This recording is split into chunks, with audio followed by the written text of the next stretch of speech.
चलो शुरू करते हैं. This was the question of mains that I had given in the previous class. I hope you guys have tried making structure of this question. तो natural restoration law, nature restoration law पढ़ा था हमने. कौन लेकर आया है? Who has brought out this law, nature restoration law, NRL EU, right. ठीक है. इसका मेन प्रोविजन क्या था जो मैंने आपको बताया था? 20% of land and ocean to be preserved, to be conserved by 2030. 30/30 targets जो थे कंगमिन मॉन्ट्रियल प्रोटोकॉल से रिलेटेड, उससे रिलेटेड एग्जीक्यूशन पार्ट है ये. सो अब क्वेश्चन क्या है? Evaluate the challenges and opportunities for implementing NRL like framework in India to mitigate environmental degradation and ensure biodiversity conservation. तो पहले तो NRL बताओगे क्या होता है, कौन लेकर आया, जो मैंने फीचर डिस्कस करे. You will discuss in brief in the introduction. Then framework in India अगर मुझे लाना है तो मुझे इंडिया का कुछ फ्रेमवर्क बताना पड़ेगा. ऑलरेडी इंडिया क्या कर रहा है? What else can India do apart from the features mentioned in the NRL? I can discuss that as well because it is a 15 marker. 10 marker होता तो ये लिखने की जरूरत नहीं है. 15 मार्कर है तो मैं थोड़ा सा फ्रेमवर्क भी डिस्कस कर सकता हूं. Then tell the challenges, tell the opportunities and you will give the way forward as well. के ये तो मेरे चैलेंज है, अपॉर्चुनिटीज बहुत बढ़िया, पोटेंशियल बहुत बढ़िया है. सो this is the way forward that if implemented can counter these challenges and can increase the opportunities, can realize these opportunities. So way forward भी आ जाएगा. तो ओवरऑल 4 पार्ट्स हुए मेनली. एक तो NRL और फ्रेमवर्क रिलेटेड टू इंडिया, फिर challenges हो गया, अपॉर्चुनिटीज हो गया एंड वे फॉरवर्ड हो गया. ठीक है, सिंपल क्वेश्चन था. 4 पार्ट्स इजीली आइडेंटिफाई हो जाएंगे अगर, then you will be able to write 15 points very easily. First question on socialism. The correct answer of this question is B. Only 2. Third is the wrong statement. Rest of the statements are correct. अभी हम जब पढ़ेंगे detail में तब बाकी discuss करूंगा. ठीक है. Third is wrong. Ambedkar did not support inclusion of socialist word in the preamble. Second question, cinematograph act 1952, इस पे क्वेश्चन है. I have included this topic and this question because now polity questions in prelims are more and more from applied form of polity.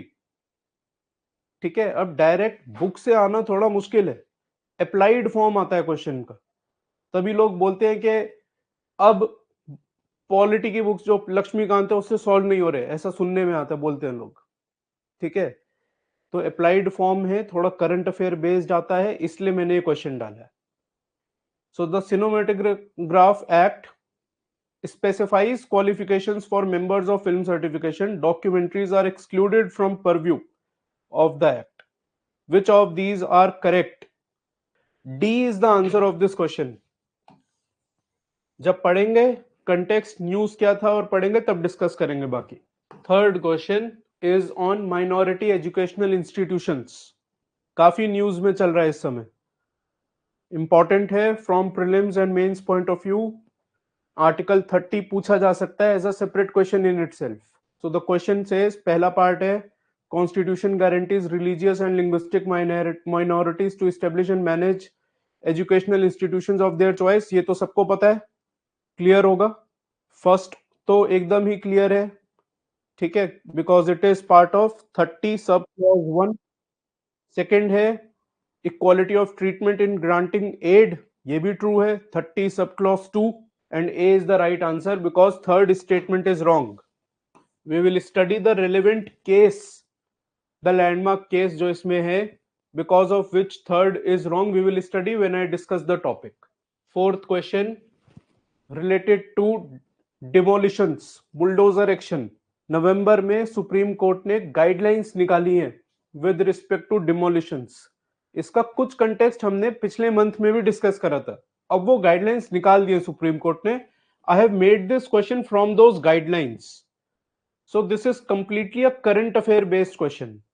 Statement 1, 2, 3 appear to be logical. Statement 4 is correct or not? Statement 4 is also correct. तो जो officials involve होंगे demolition के exercise में, अगर ये prove हो जाता है that the action taken by them is wrong, they will be liable to pay compensation. This is one of the guidelines given by the Honorable Supreme Court. ठीक है, तो डी इसका आंसर है all of the above, all the statements are true. फिर वही वाली बात जो मैंने पिछली क्लास में बोली थी, please do not over think. Fifth question, directly from your polity notes, static question. ये वो low hanging fruit easy question है जो हर साल आपको प्री में ऐसे क्वेश्चन भी मिलेंगे। टफ क्वेश्चन आते हैं, अप्लाइड एथिक्स के, अप्लाइड पॉलिटी के क्वेश्चन आएंगे, टफ क्वेश्चन आएंगे, करंट अफेयर से आएंगे, बट देन 40-50 इजी क्वेश्चंस हर बार प्री में होते हैं। You have to identify those 40-50 easy questions first and then go for say blind guesses और 50-50 या 75-25 वाले guesses. So this is a question that should be correct for each and everyone. जिसका ये गलत हुआ है उसको पॉलिटी अच्छे से पढ़ने की जरूरत है। ठीक है, आंसर बहुत इजी है इसका, 25th amendment act, B is the right answer. Net borrowing ceiling, this is with respect to fiscal federalism. Federalism मैंने आपको जीएस2 में पढ़ाया है, मैंने fiscal federalism GST related topic आपको पढ़ाया था, एल्कोहल का पढ़ाया था। Now there is more news with respect to fiscal federalism जो आज हम पढ़ेंगे। सो आइडेंटिफाई क्या करेक्ट है इसमें से।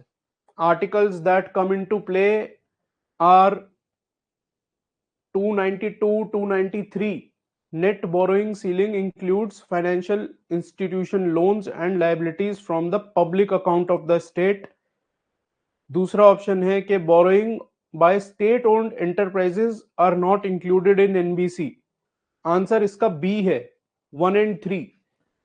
बेसिकली जो बोरोइंग अगर स्टेट ओन्ड एंटरप्राइजेस से भी जो होती है, that are also included as part of NBC, so that this provision is not misused कि स्टेट डायरेक्टली बोरो नहीं करेगी, स्टेट बोरो कर लेगी otherwise through state owned enterprises, और वो सीलिंग का फिर इफेक्ट ही खत्म हो जाएगा। मैंने अगर किसी स्टेट पे सीलिंग लगा दी 3% of state GDP you can borrow, और मैंने अगर इसको इंक्लूड नहीं करा था तो सारी स्टेट्स फिर डायरेक्टली एंटरप्राइजेस के थ्रू बोरो कर लेंगी। Now it is very easy to understand why this part is wrong. ठीक है, I hope it is clear. अभी जब डिटेल में आएगा तब पढ़ेंगे दोबारा। Seventh question, this is second last question on delimitation. After each census is wrong. ठीक है, और एक और वर्ड क्या रॉन्ग हो सकता है? मोहम्मद उमर ने लिखा है parliament, it is Lok Sabha and not parliament. Mewar ने भी लिखा है। ठीक है, so this is not parliament, this is Lok Sabha. If you have gone through PYQs, there was one particular year जब मैंने प्री दिया था 2014 या 15 का, एक ऐसा ही सिमिलर क्वेश्चन आया था where UPSC had replaced Lok Sabha with parliament, और हम सब लोग गलत कर आए थे उसे मार्क करके। इतनी बारीकी से हमने नहीं पढ़ा था कभी कि यूपीएससी पार्लियामेंट की इंटरप्रिटेशन जो हमारी है उसको टेस्ट करेगा कि parliament is not just Lok Sabha, it also includes Rajya Sabha. ठीक है, so please focus on this word, this is not parliament, this is Lok Sabha. ऐसे क्वेश्चन भी आते हैं। So a food for thought for you guys के अगर कल को 2025 में प्री में पार्लियामेंट वर्ड कहीं लिखा हो, ये चीज पे भी फोकस करना है कि पार्लियामेंट है या लोकसभा है। Last question again on minority institution, only one is correct. ठीक है, so being an institution of national importance negates an institution's minority character. Logic से ही, अगर मुझे पता भी ना हो, मैं कॉमन सेंस लॉजिक से इसको बोल सकता हूं कि ये गलत है। ठीक है, नेशनल इंपॉर्टेंस का है तो क्या हो गया, माइनॉरिटी इंस्टीट्यूशन है तो है, माइनॉरिटी इंस्टीट्यूशन भी नेशनल कैरेक्टर की हो सकती है, as simple as that. So this is wrong.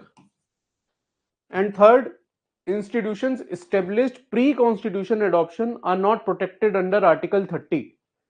ठीक है, अब ये डायरेक्टली कॉन्स्टिट्यूशन में नहीं लिखा है, but this is interpretation of article 30 that even if there is a minority institution that was formed before the constitution was adopted, that is in 1949. That too is protected under article 30 if it is proven that it is of nature of minority institution, कि वो minorities को benefit कर रहा है, बस उतना prove करना जरूरी है। जो आज न्यूज पढ़ेंगे with respect to AMU Aligarh Muslim university, वो इसके लिए रिलेवेंट है। So 3 is also wrong, it is protected, ठीक है। So only first statement is right. तो ये बेसिकली आपका current affair plus static knowledge का एक मिक्स क्वेश्चन बनाया था। चलो ये एमसीक्यू हो गए आज के। Let us now start with the session. Constitution पढ़ाऊंगा मैं आपको। Will discuss about federalism, fundamental rights, judiciary, governance and election. We have 9 mind maps today. Of course सारे नहीं पढ़ने, काफी मैंने प्रीवियसली पढ़ा रखे हैं आपको। सो द अपडेटेड कंटेंट जो है बस उस पर फोकस करेंगे ज्यादा। We had studied about bail provisions in the previous class. Trust me, it is my gut feeling that bail is going to be very important for prelims and mains. You can trust me on my gut feeling, क्योंकि पढ़ते हुए में जब मैं prepare करता था मेरी gut feeling 90% correct होती थी, ठीक है। तो बेल रिलेटेड काफी आर्टिकल्स आए हैं इस बार, काफी चल रहा है कुछ कोर्ट वगैरह में बेल से रिलेटेड, इसलिए मैंने बेल आपको सेपरेटली पढ़ाया था। पेरोल एंड फरलो भी मैंने आपको सेपरेटली पढ़ाया। Now there is added context related to bail, so let us discuss the news holistically again. काफी केसेस आपने सुप्रीम कोर्ट में, हाई कोर्ट में देखे होंगे with respect to pending trials, के पीएमएलए एक्ट में अरेस्ट हो गया है accused. Now the accused is under trial for years and years and not even getting bail because these acts, UAPA, PMLA, are stringent. The accused has to prove that he is not guilty. So the onus, the burden of proof lies on the accused, and hence these are very stringent. Bail is not a norm under PMLA, under UAPA, ED वगैरह जो arrest करते हैं। Otherwise bail is a norm, jail is exception. यहाँ bail is exception, jail is norm. But now the high courts are taking a different view, so much so कि अगर it is proven, it appears on the face of it कि जो trial है वो हो ही नहीं रहा है, कंडक्ट ही नहीं हो रहा है ट्रायल, एक्यूज जबरदस्ती जेल में पड़ा हुआ है। So now it has come up with provision that you as an accuse you can give an undertaking, कि अगर आपका ट्रायल काफी पेंडिंग है पीएमएलए में, आप मुझे अंडरटेकिंग दे सकते हो कोर्ट को दैट अगर मैं आपको बेल ग्रांट करूं, you will not seek adjournments and you will fully cooperate in the trial in the future. So accused अगर ये undertaking दे देता है कि वो adjournment नहीं लेगा और वो fully cooperate करेगा, then he or she can be granted bail even in under the stringent act. क्यों करा है ये कोर्ट ने? Because it wants to balance bail and timely trial, कि ट्रायल जो है टाइमली होना चाहिए। इससे रिलेटेड पिछली क्लास में मैंने आपको क्या कंटेक्स्ट बताया था कि सुप्रीम कोर्ट ने बोला था कि वेरियस हाई कोर्ट जो है they should finalise the proceedings as soon as possible. ये नहीं होना चाहिए कि हाई कोर्ट ट्रायल कोर्ट को दे रहा है केस, ट्रायल कोर्ट जो है हाई कोर्ट को दे रहा है। So accused should be basically kept at the centre, उसको इंपॉर्टेंस देनी चाहिए, and the matter should not be relegated basically. And 2 more grounds जिसपे आपको बेल मिल सकती है under PMLA or sickness and infirmity. So एक तो हो गया अंडरटेकिंग का ग्राउंड, एक हो गया कि डिलेड ट्रायल हो रहा है, ट्रायल हो ही नहीं रहा है, एक्यूज जेल में पड़ा हुआ है। एक हो गया कि sickness and infirmity are valid grounds for bail under PMLA.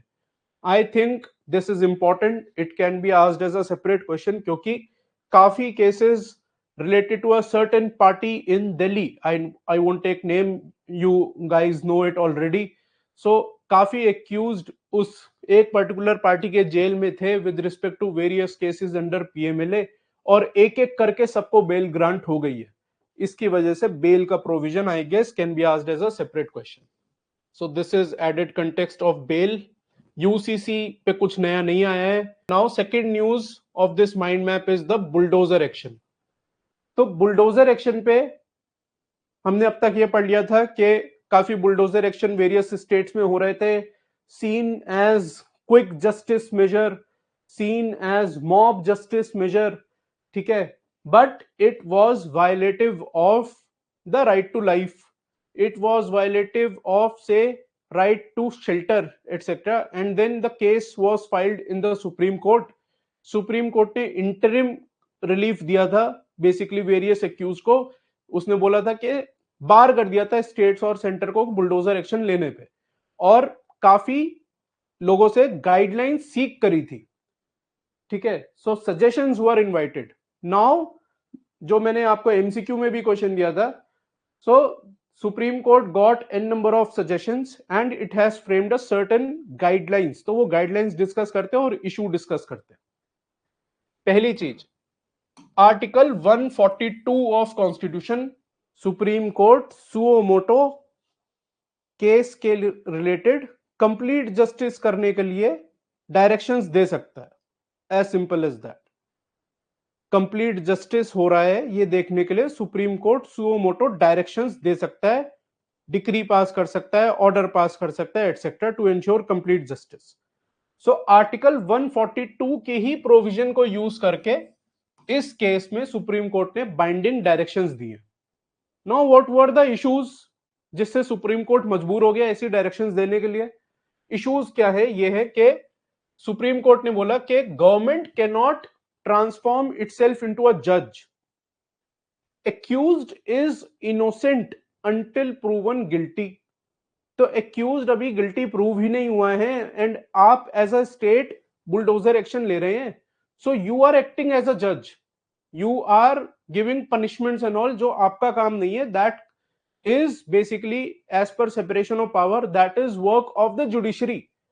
So first ये स्टेटमेंट अगर एग्जैक्ट लिख कर आओगे, अगर कल कोई क्वेश्चन आता है, it will be very effective, that government can not transform itself into a जज। जब एक्स्ट्रा जुडिशियल किलिंग्स की बात आती है, वहां पे भी मैं ये स्टेटमेंट लिख सकता हूं, that the government machinery can not transform itself into a जज। तो ये एक स्टेटमेंट मैं उधर भी लिख सकता हूं।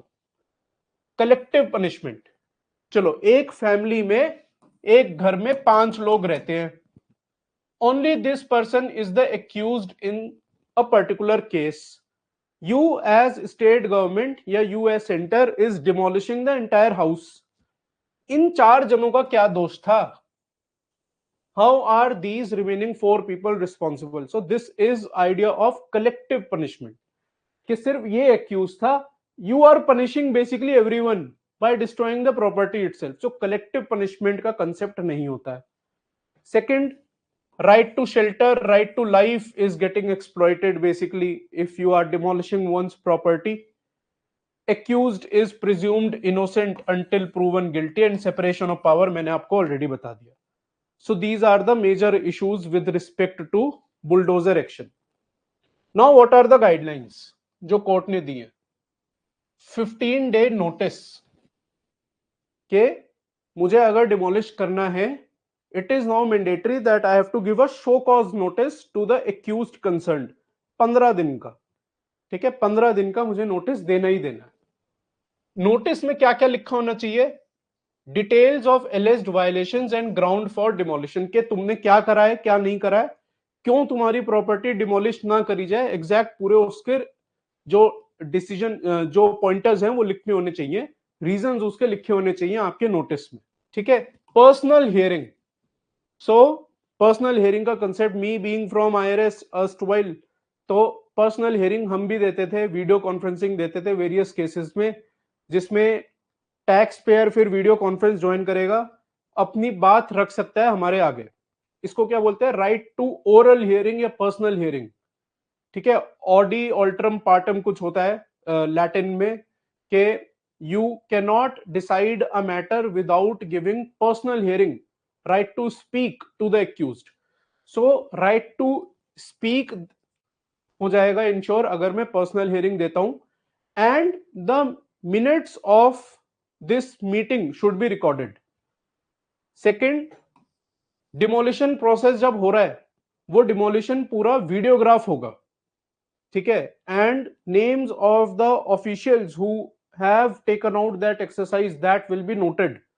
वो पार्ट ऑफ रिकॉर्ड होगा, डिटेल्ड रिपोर्ट जो सबमिट होगी उसमें ऑफिशियल्स का नाम जो भी इन्वॉल्व है that will be part of record, so that कल को अगर कुछ रॉन्गफुल डिमोलिशन प्रूव हो जाता है कि इस केस में तो डिमोलिशन होनी नहीं थी, नोटिस नहीं दिया मान लीजिए, या पर्सनल हियरिंग नहीं दी, procedure established by the supreme court follow नहीं हुआ है, रॉन्गफुल प्रूव हो गई डिमोलिशन, कंपनसेशन जो है वो रिकवर करी जाएगी एरिंग ऑफिशियल, एरिंग ऑफिशियल मतलब जो प्रूवन है कि इसने गलत काम करा, सो उस ऑफिशियल से कंपनसेशन रिकवर करी जाएगी।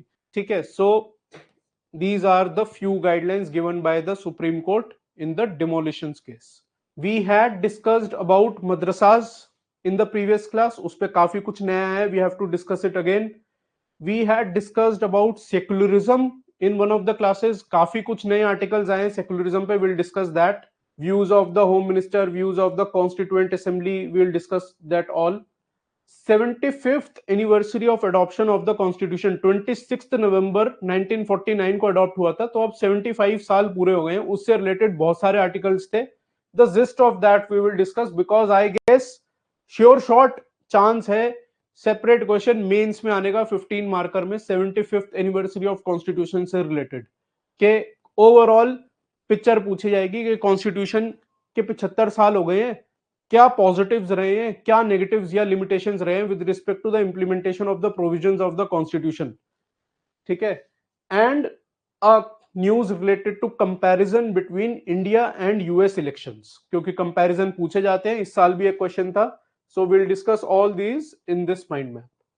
नाउ मदरसा से रिलेटेड क्या न्यूज मैंने पढ़ाई थी, Allahabad high court decision, Allahabad high court ने UP board of madrasas education act, ये एक्ट है, ये एक्ट क्या कर रहा था, UP board of madrasas education act, UP में जितने मदरसाज थे उनके रेगुलेशन के लिए एक्ट बना था, इलाहाबाद हाई कोर्ट ने इसको स्ट्रक डाउन कर दिया था। क्या बोल के स्ट्रक डाउन करा था, that it is violative of article 14, 15, 21A, 28। 14 article क्या है, equality, 15 discrimination, 21A with respect to RTE and 28 with respect to religious freedom या सेक्युलरिज्म। ठीक है, तो ये बोल के हाई कोर्ट ने इसको बेसिकली सस्पेंड कर दिया था, स्ट्रक डाउन कर दिया था। नाउ हाई कोर्ट में what were the arguments given by the various parties, तो इसके अगेंस्ट, इस एक्ट के अगेंस्ट आर्ग्यूमेंट क्या थी, that it madrasas basically lack quality education because they are not teaching option modern subjects. ठीक है, and hence it was alleged that ये religious instruction पढ़ा रहे हैं, रिलीजियस इंस्ट्रक्शन पास ऑन कर रहे हैं which is violative of constitutional. ठीक है, and NCPCR also claimed that RTE के कंप्लायंस में नहीं है मदरसास की एजुकेशन। तो मैंने अब तक आपको क्या ग्राउंड्स बताए, article 14, 15, 21A, 28, lack of quality education, that is modern subjects are not teachen are not taught, and RTE का कंप्लायंस नहीं हो रहा है। So these were the views against the act in the honourable high court. Now what did the supreme court do, तो supreme court ने मदरसास को जो represent कर रहे थे उन्होंने बोला कि ऐसा नहीं है कि हम रिलीजियस इंस्ट्रक्शन कर रहे हैं, ऐसा नहीं है कि हम मॉडर्न सब्जेक्ट्स नहीं पढ़ा रहे हैं, we are teaching mix of religious subjects and modern subjects, and the supreme court accepted, जो उनकी दलील थी वो सुप्रीम कोर्ट ने एक्सेप्ट करी, and supreme court said that these act which are made for regulating the minority institutions per se cannot be held violative of article 28। इनका काम ही यही है कि वो उस पर्टिकुलर माइनॉरिटी इंस्टीट्यूशन की जो एजुकेशन इंस्टीट्यूशंस है माइनॉरिटीज की, उनको रेगुलेट करे। तो आप ऐसा कैसे कह सकते हो कि इट इज वायलेटिव ऑफ से आर्टिकल 14 इक्वालिटी या आर्टिकल 15 डिस्क्रिमिनेटरी है। So this was the judgment with respect to the madrasas given by the supreme court.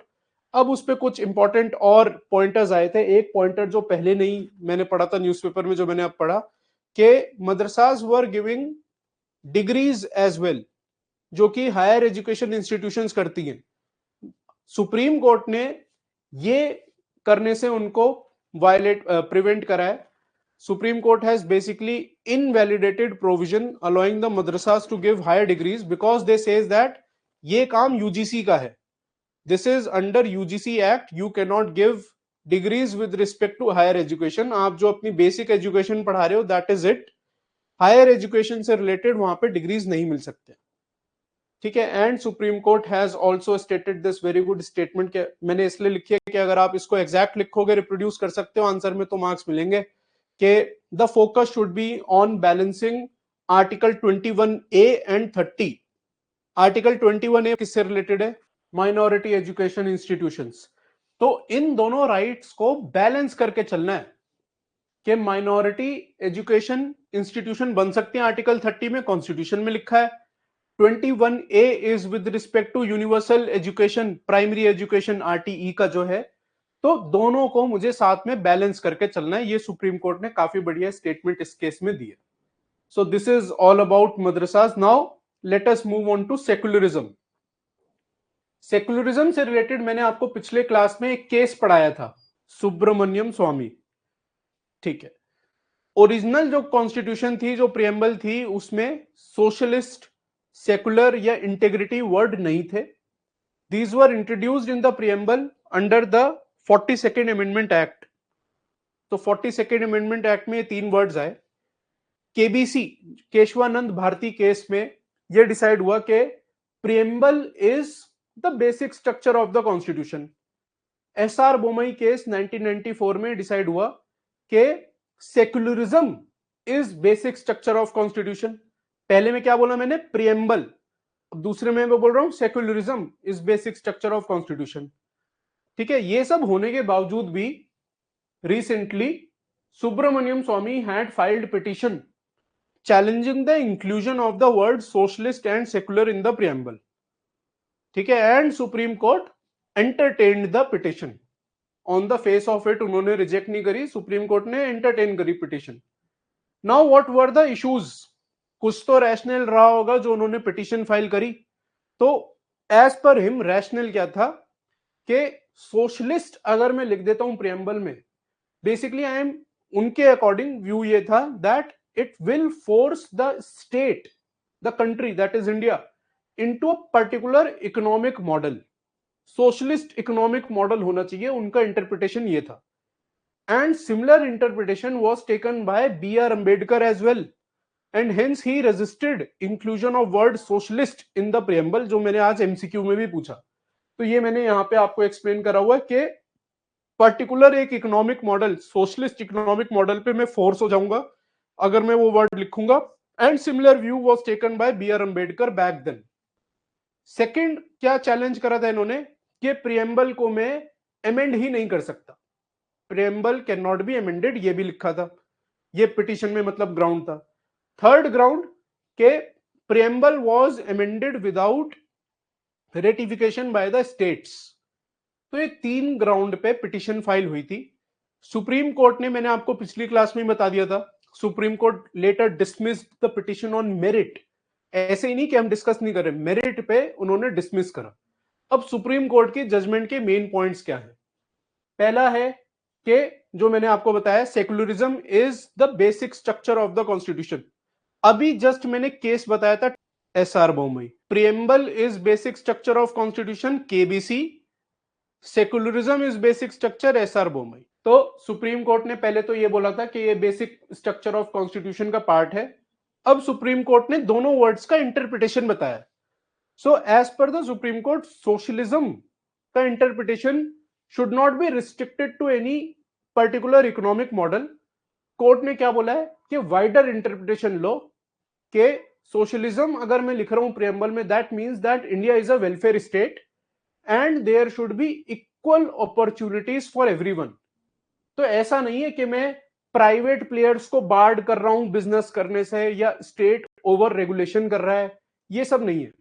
So socialism का inclusion in Indian constitution only is from point of view of welfare state.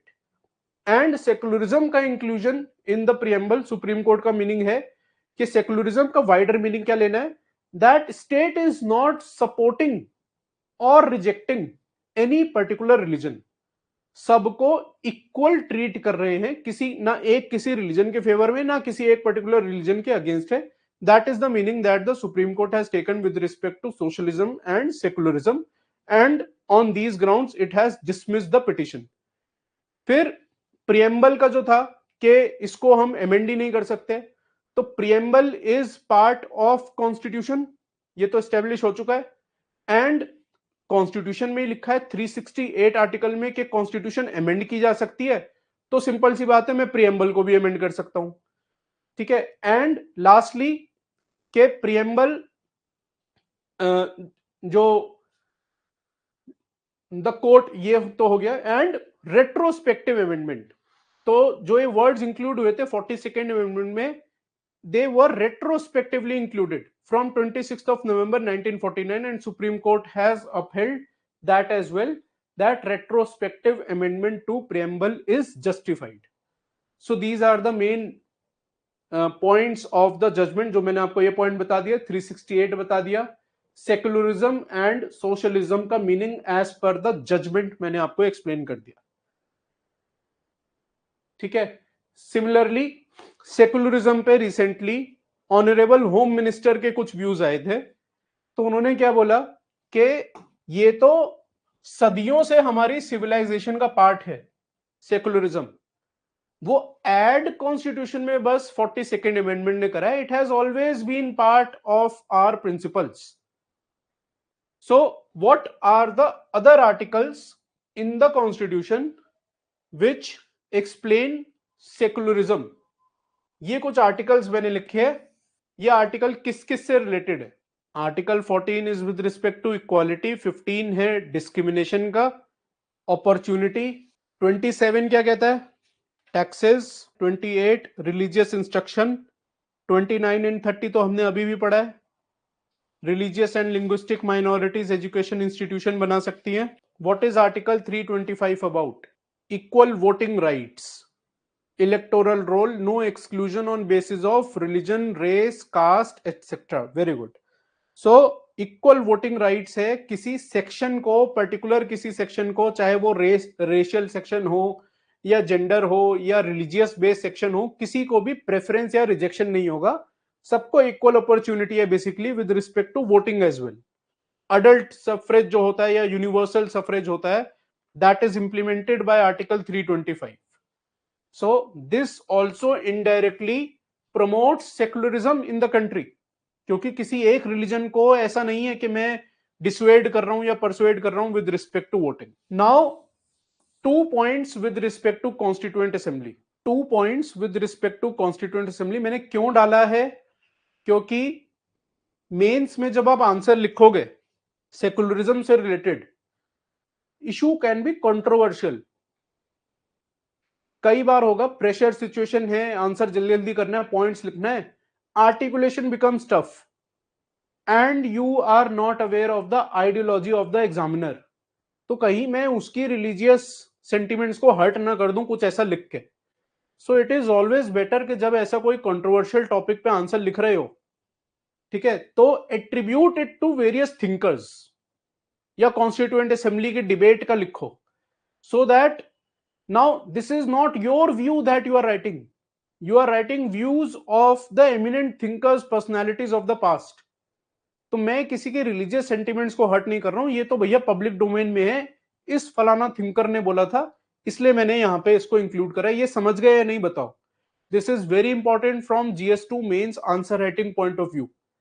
Constituent assembly की debates, discussions वगैरह अगर answer में डालोगे, that will fetch you extra marks.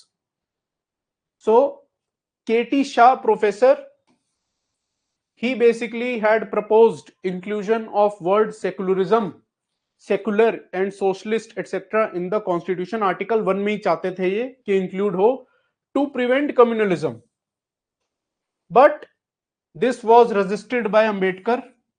तो मैंने अभी आपको सोशलिज्म का बता दिया था कि उन्होंने रेजिस्ट करा. ठीक है, तो वही है कि he said that DPSPs already reflect the ideas of socialism and there is no particular need of having it explicitly mentioned in the constitution. कि भैया मैंने implicitly already तो रिफ्लेक्ट कर ही रहा है डीपीएसपीज में. डीपीएसपी के आर्टिकल्स बताओ मुझे which already reflect idea of socialism. Tell me the articles in the chat box. DPSP से रिलेटेड आर्टिकल्स जो सोशलिज्म को ऑलरेडी रिफ्लेक्ट कर रहे हैं, अभी डिस्कस करेंगे हम. मेन आर्टिकल है 39B 39C, और इसी से रिलेटेड मैंने आपको एक क्वेश्चन भी दिया था एमसीक्यू में, 25th अमेंडमेंट एक्ट. ठीक है, सो these are already reflecting the ideas of socialism and there is no need as such of including it separately. ये व्यू था अंबेडकर का. This is all about secularism and socialism. The added context मैंने आपको पढ़ा दिया है. मैंने बेसिक पुराना जो क्लास में हमने डिस्कस करा था मैंने वो भी डिस्कस कर लिया. इसमें सिटीजनशिप पे कुछ नया नहीं आया है पिछले मंथ में, so there is nothing there to add. Now added context. तो एक आर्टिकल आया था with respect to feminism in constitution. मतलब आर्टिकल का जिस्ट क्या था कि व्हाई वी ऑलवेज से, अभी भी किसी ने चैट बॉक्स में लिखा था फोर फादर्स ऑफ कॉन्स्टिट्यूशन. तो यही उस आर्टिकल का जिस्ट था कि व्हाट अबाउट द लेडीज. ऐसा तो नहीं है कि only male were involve in framing of the constitution, there were females as well. ठीक है, directly indirectly, with help of dissent, with help of debates, discussions etcetera, there the women also played role in drafting of the constitution. ये उस article का gist था. तो वही इसमें मैंने कुछ पॉइंट्स में मैंने बस नोट्स में आपके रिफ्लेक्ट करा है उसे, कि women were also involved in framing of the constitution and what the constitution has for the female is that right to equality हो गया जैसे, या अभी हमने 325 डिस्कस करा. तो कोई डिस्क्रिमिनेशन नहीं है, जेंडर बेस्ड डिस्क्रिमिनेशन नहीं है. आर्टिकल 14 है, आर्टिकल 15 है, 325 है, and there are various other articles in the fundamental duties as well, protecting the modesty of the women etc. So there are a number of values and principles enshrined in the constitution with respect to women and women led development. And few examples, Hansa Mehta and Amrit Kaur had advocated for the UCC, Uniform Civil Code, to curb patriarchal practices. ठीक है, UCC हमने discuss कर लिया है already in context of the Uttarakhand government, in context of views of the speaker of the Uttarakhand government, वो हम discuss कर चुके हैं ऑलरेडी. तो ये दो नेम आपको अब याद रखने हैं सो दैट अगर कोई क्वेश्चन आता है, विमेन रिलेटेड क्वेश्चन एक बार आ चुका है GS1 में हिस्ट्री में, GS2 में अगर पॉलिटी में कॉन्स्टिट्यूशन में क्या रोल रहा है विमेन का, तो मुझे नाम चाहिए होते हैं लीडर्स के. अगर आप दो नाम भी लिखोगे that will add huge weight in your answer. ठीक है, so these are the names that can be remembered. Now let us discuss few views जो अभी रिसेंटली, क्योंकि 75 इयर्स पूरे हुए हैं, तो प्रेसिडेंट ने कुछ बोला है कॉन्स्टिट्यूशन पे, वीपी ने कुछ बोला है, प्राइम मिनिस्टर ने कुछ बोला है. सो let us discuss main ideas जिस पे क्वेश्चन आ सकता है. प्रेसिडेंट ने दो वर्ड यूज करे हैं, एक तो है प्रोग्रेसिव डॉक्यूमेंट और एक है लिविंग डॉक्यूमेंट. ठीक है, मैं लिविंग डॉक्यूमेंट बताता हूं आपको, फिर आप मुझे बताना प्रोग्रेसिव डॉक्यूमेंट क्या है. लिविंग डॉक्यूमेंट का मतलब है that it can be amended with the changing needs of the society. के कल को एलजीबीटी राइट से रिलेटेड कोई प्रोविजन आ सकता है कॉन्स्टिट्यूशन में, अमेंडमेंट कर सकते हैं. So constitution is always amended with time. कितने सारे अमेंडमेंट्स हो रखे हैं. So this is plain simple meaning of a living document, कि ये एक ऑर्गेनिक डॉक्यूमेंट है, ये इवॉल्व होता रहता है with time, with changes in the society. मैं क्या चाहूंगा कि अगर कल को, मैं क्यों डिस्कस कर रहा हूं, बिकॉज आई थिंक यूपीएससी कई बार ऐसे इंटरचेंजेबली यूज हो सकते हैं वर्ड्स. ठीक है, जो मैं पूछ रहा हूं वो बताओ, can these two words not be used interchangeably? Progressive या लिविंग एग्जैक्ट सेम मीनिंग ही है लगभग. लेकिन अगर मेंस में ऐसा क्वेश्चन आ जाए कि constitution is a progressive as well as living document, क्या बोला मैं, progressive as well as living document, now the onus is on me कि उस प्रेशर सिचुएशन में I have to differentiate between these two words. तभी मुझे marks मिलेंगे बढ़िया। मैं अब तक हमने जितने मेंस क्वेश्चन डिस्कस करे सब में हमने कैटेगराइज करा उन्हें वेरियस पार्ट्स में, तो यहां मेरे दो पार्ट हो जाएंगे, प्रोग्रेसिव अलग है, लिविंग अलग है। लिविंग तो बहुत इजी हो गया, अब मुझे वहां बैठ के प्रोग्रेसिव डॉक्यूमेंट का मीनिंग बनाना है। ठीक है, तो प्रोग्रेसिव डॉक्यूमेंट जैसे दीक्षिता ने लिखा था कि ट्रीट्स एवरीवन इक्वली, मैं वो मीनिंग ले सकता हूं प्रोग्रेसिव डॉक्यूमेंट का, एज सिंपल एज दैट कि it is not discriminatory, right to equality वगैरह है, जेंडर्स में डिस्क्रिमिनेशन नहीं करता है, ये रेशियल डिस्क्रिमिनेशन नहीं करता है, and hence it is progressive in nature. So these are the two views of the president. Then the vice president, honorable vice president, also shared his views with respect to constitution. तो इन्होंने तीन views दिए। पहला तो है ही coated Ambedkar, that Ambedkar had stated that political parties need not worry about their own ideology. Creed क्या होता है? रिलीजियस आइडियोलॉजी, कि मुझे सिर्फ अपनी क्रीड, अपनी रिलीजियस इंडिपेंडेंट आइडियोलॉजी की चिंता नहीं करनी है, I have to worry about the country. So a very good point that can be written से in ethics paper, religious intolerance, tolerance, communalism, secularism से रिलेटेड अगर कोई क्वेश्चन आता है, there you can write this statement, this view of Ambedkar, या फिर अब VP को भी कोट कर सकते हो आप उसमें। Second, what he talked about was separation of powers, के सेपरेशन ऑफ पावर्स कॉन्स्टिट्यूशन का प्रिंसिपल है, three organs LEJ should be mindful of their own jurisdictional areas. Now tell me in the chat box various articles related to separation of power that I have already taught you in a previous class. I remember I had discussed at least 5 articles with respect to separation of power. देखो articles किस चीज से related थे, that court से related कुछ discussion parliament में नहीं होगी, कोर्ट से related discussion state legislative assemblies में नहीं होगी, पार्लियामेंट के कंडक्ट, ऑफिशियल कंडक्ट की डिस्कशन कोर्ट में नहीं होगी, लेजिस्लेटिव असेंबलीज के ऑफिशियल कंडक्ट की डिस्कशन हाई कोर्ट में नहीं होगी। ये 4 आर्टिकल्स थे, एंड देन आर्टिकल 50 तो है ही। ठीक है, so these were few articles that I have already discussed in context of separation of powers previously. And finally third view जो इन्होंने दिया है वीपी ने, that he called for constructive dialogue, debate and discussion. This is very important in light of what has happened in parliament in last 2-3 days. हम उसको next month में पढ़ेंगे unfortunately. मैं ब्रीफ कर देता हूं कि there has been huge ruckus in parliament, के जो बार बार सेशन जो है वो स्थगित किया जा रहा है because of whatever reason in the parliament. Now it is leading to कि कोई डिस्कशन नहीं हो रहा है, कोई डिबेट नहीं हो रहा है, इश्यूज जो बिल्स हैं, इंपॉर्टेंट डिस्कशन जो होने हैं वो कुछ नहीं हो पा रहा है। So he has called for constructive dialogue, debate and discussion. Very important point, can be written in mains. PM के views क्या हैं? PM has given similar views. एक तो हो गया जो living document था, he has called it a living stream. And secondly, guiding light. तो के various अगर मुझे ट्रांसफॉर्मेशन करना है पिछले 70 years में, so DPSPs, fundamental rights, fundamental duties में जो प्रिंसिपल लिखे हैं, we have ensured that our evolution as a nation is in line with those values and principles given in the constitution. So it has been a guiding light.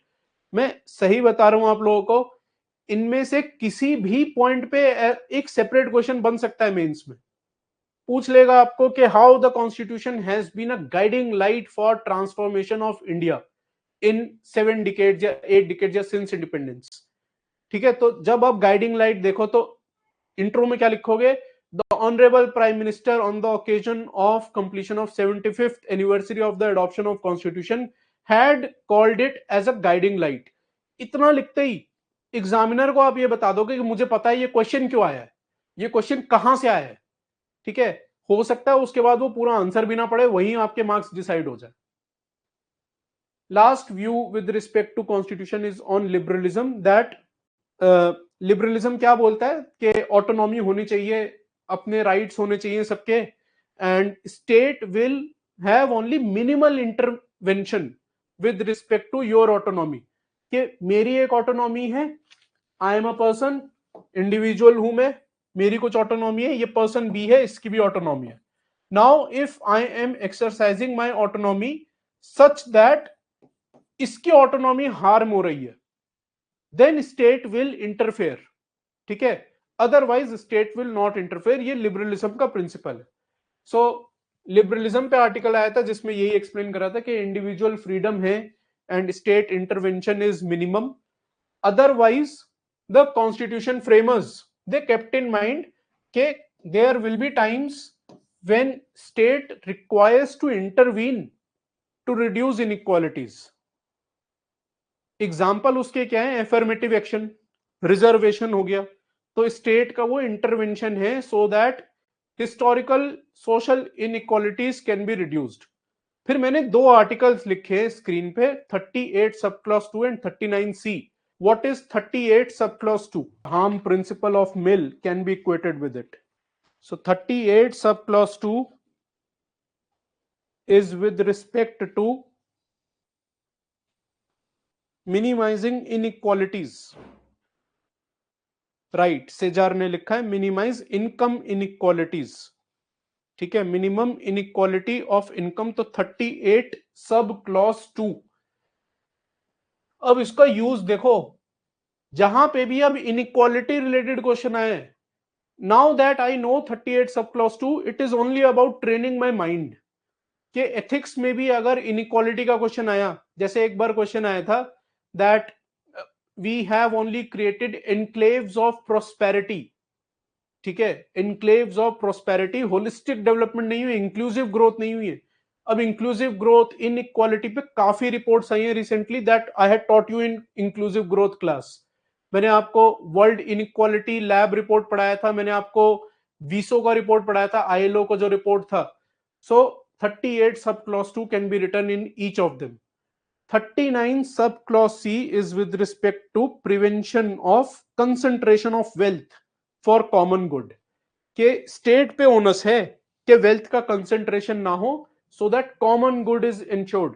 Utilitarianism, serving the maximum good of maximum number of people, वही है 39C, कि concentration of wealth नहीं हो रहा है, maximum good is being served, ठीक है। So this is all about liberalism, I hope it is clear to you.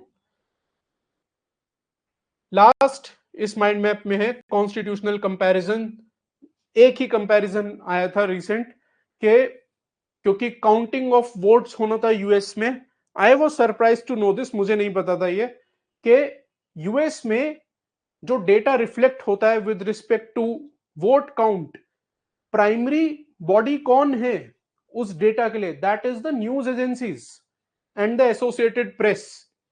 So news agencies and associated press से डेटा लिया जाता है, जो वहां की इलेक्शन कमीशन है, that is the US federal election commission, that only monitors free and fair conduct of elections. वो data provide नहीं करती है as such. Now compare it with India, where ECI provides live counting data for each constituency. Media, various media channels जो हैं, अपने media persons के through भी एंड ईसीआई डेटा के थ्रू भी डेटा रिफ्लेक्ट करते हैं, फिर जो हम न्यूज चैनल्स पे जो देखते हैं। सो बेसिक डिफरेंस क्या हो गया यहाँ पे, कि हमारी इलेक्शन कमीशन जो है that is primary agency counting of votes data, vote का data, whereas in US it basically it means that the result is called by the media outlets because they are the primary providers of the data, ठीक है। I was surprise to know that, मुझे इसका कोई idea नहीं था। चलो ये mind map हो गया। Let us discuss the last mind map related to constitution. Defection मैंने आपको पढ़ाया था, tell me the constitutional amendment number and the schedule related to anti defection law.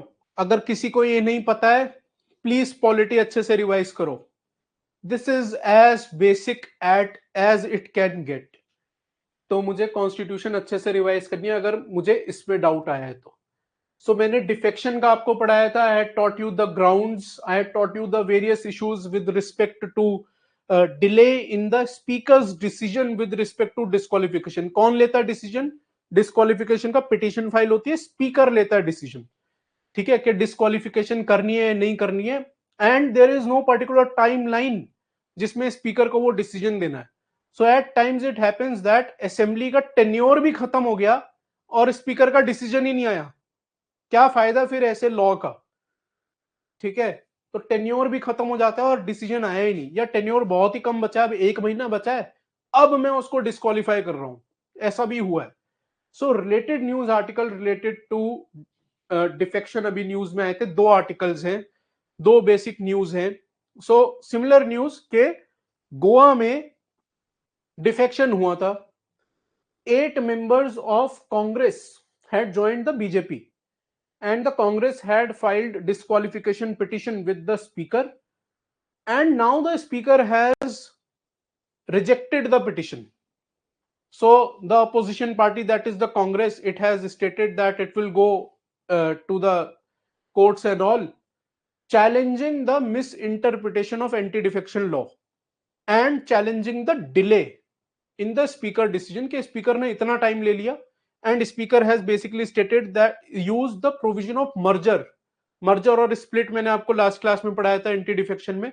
सो इन्होंने बोला स्पीकर ने कि ये तो मर्जर हो गया है, मर्जर की प्रोविजन में आता है कि 8 members have joined BJP. Second news is of Telangana high court. Telangana high court ने रिसेंटली ऑब्जर्व करा, जो मैंने अभी डिस्कस करा था, कि there is no reasonable restriction with respect to the time in which the speaker has to decide on the case. So it has basically stated that you have to finalize the matter in a reasonable time. You have to be mindful with respect to the objective of the 10th schedule कि anti defection नहीं होना चाहिए, defection नहीं होना चाहिए, anti defection law है वो।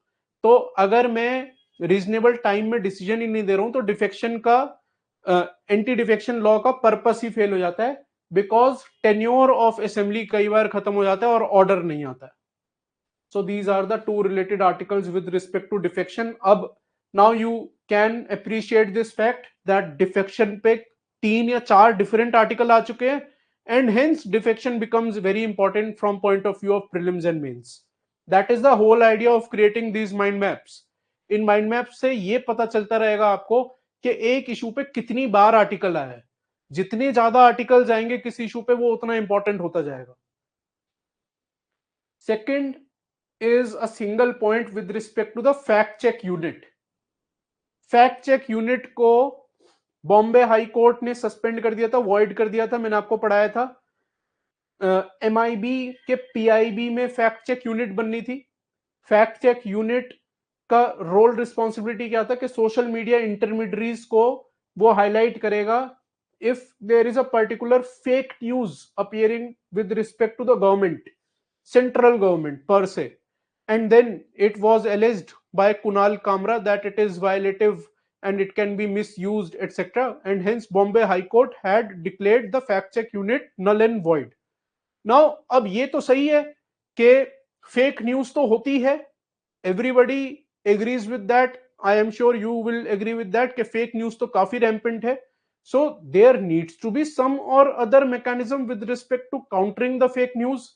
उसी कंटेक्स्ट में अभी एक न्यूज आई है जो हम अगले मंथ भी डिस्कस करेंगे, because I am sure we will see a lot more development on this news. News क्या है? अभी लिमिटेड न्यूज है कि parliamentary panel on communication and information technology headed by BJP MP, it has called for review of the current mechanisms to curb fake news. कि हमने fact check unit बनाई fake news को curb करने के लिए, वो तो बॉम्बे हाई कोर्ट ने वॉइड डिक्लेयर कर दी। अब मेरे पे तो ओनस है ना as government, as law enforcement agency कि मैं फेक न्यूज को काउंटर करूं। तो उससे रिलेटेड अभी क्या प्रोविजंस है हमारे पास, हम क्या कर सकते हैं, वो ये पार्लियामेंट्री पैनल डिस्कस करेगा। And hence I am sure काफी कुछ इस पे आने वाला है नेक्स्ट फ्यू मंथ्स में, तब इसको और इलेबोरेटली डिस्कस करेंगे। सब क्लासिफिकेशन ऑफ एससीज, ठीक है, बहुत इंपॉर्टेंट है। अब दोबारा आर्टिकल आए हैं इस पे तो ये और ज्यादा इंपॉर्टेंट हो जाता है, otherwise the issue was important in itself already. Now there have been new articles, new developments on this issue. So मैं डिटेल में डिस्कस कर लेता हूं ये दोबारा कि अब तक हुआ क्या है इसमें। Supreme court in this case, that is state of Punjab versus Devinder Singh, had allowed states, has given power to the states to sub classify एससीज। क्यों क्यों क्या कह रहे हैं कि there might be some upper classes within the schedule caste who are getting more benefits of the affirmative actions and other provisions, and hence there appears to be degree of inequality within the scheduled castes। तो इसलिए उनको अब सब classify कर दो कि ये और पिछड़े हुए हैं, ये थोड़े आगे हैं, so that state can truly implement the purpose of reservation and affirmative action. ये पूरा जजमेंट था। इसके पॉजिटिव्स क्या है कि इनइक्वालिटी रिड्यूस हो जाएगी। इसका एक और पॉजिटिव क्या है कि Ambedkar had always talked about two principles with respect to scheduled caste, that is fraternity and maitri, and those two principles will be reflected if you are taking care of the most downtrodden among the downtrodens। but there are issues as well।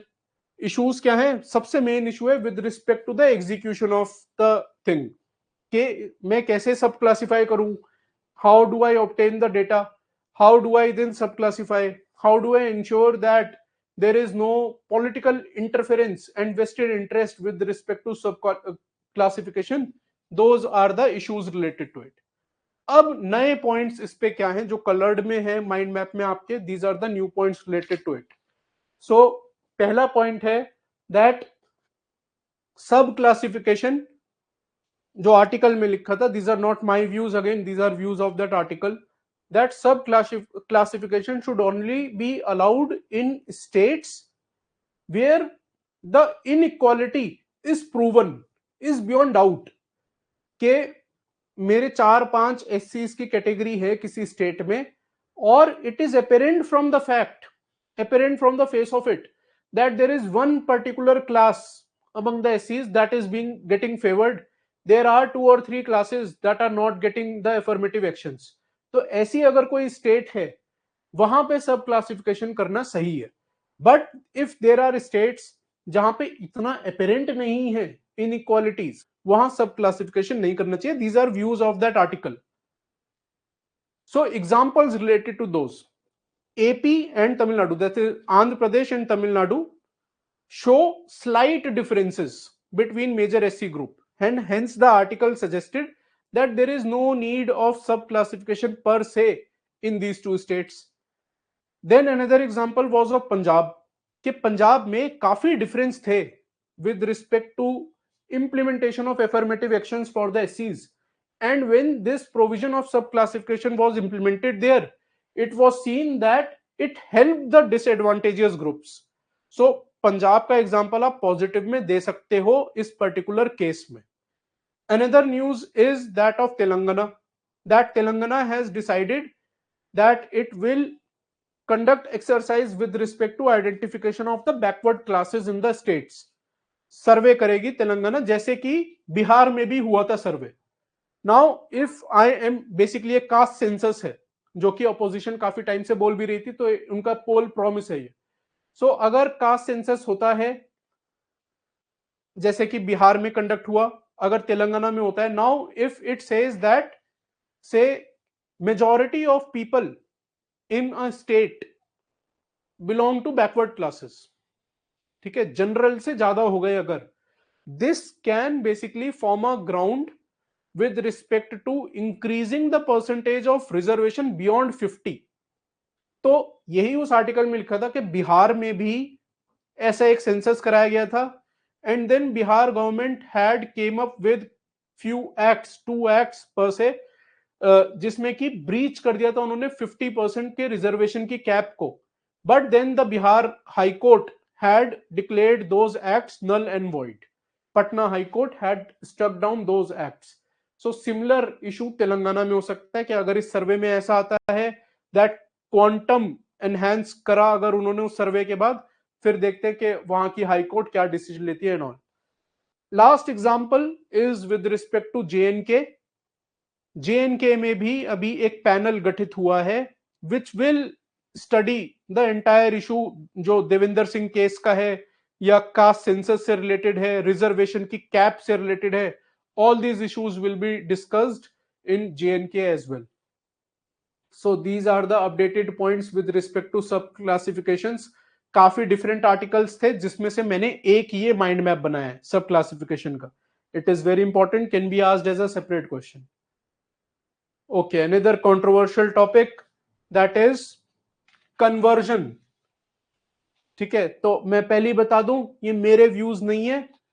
बाहर जाके ये मत बोलना मुदित जैन ने ऐसा बोला है वैसा बोला है. These are purely for exam purposes और न्यूज़पेपर के आर्टिकल से उठाए जो मैं पढ़ा रहा हूं. मेरे कोई व्यूज नहीं है. ठीक है, मैं पहले ही डिस्क्लेमर दे दूं ये, क्योंकि 2 मिनट लगता है नेगेटिव कंटेक्स्ट में वायरल होने के लिए, मुझे नहीं होना है. तो कन्वर्जन फॉर रिजर्वेशन क्या इशू है? दो डिफरेंट इश्यूज है, मैं दोनों इश्यूज बताता हूं आपको. पहला इशू है that there was a lady in Puducherry who was Christian by birth and she converted to Hinduism, and now she is seeking a certificate under scheduled caste category so that she can get benefit of reservation. So the matter went to the High Court.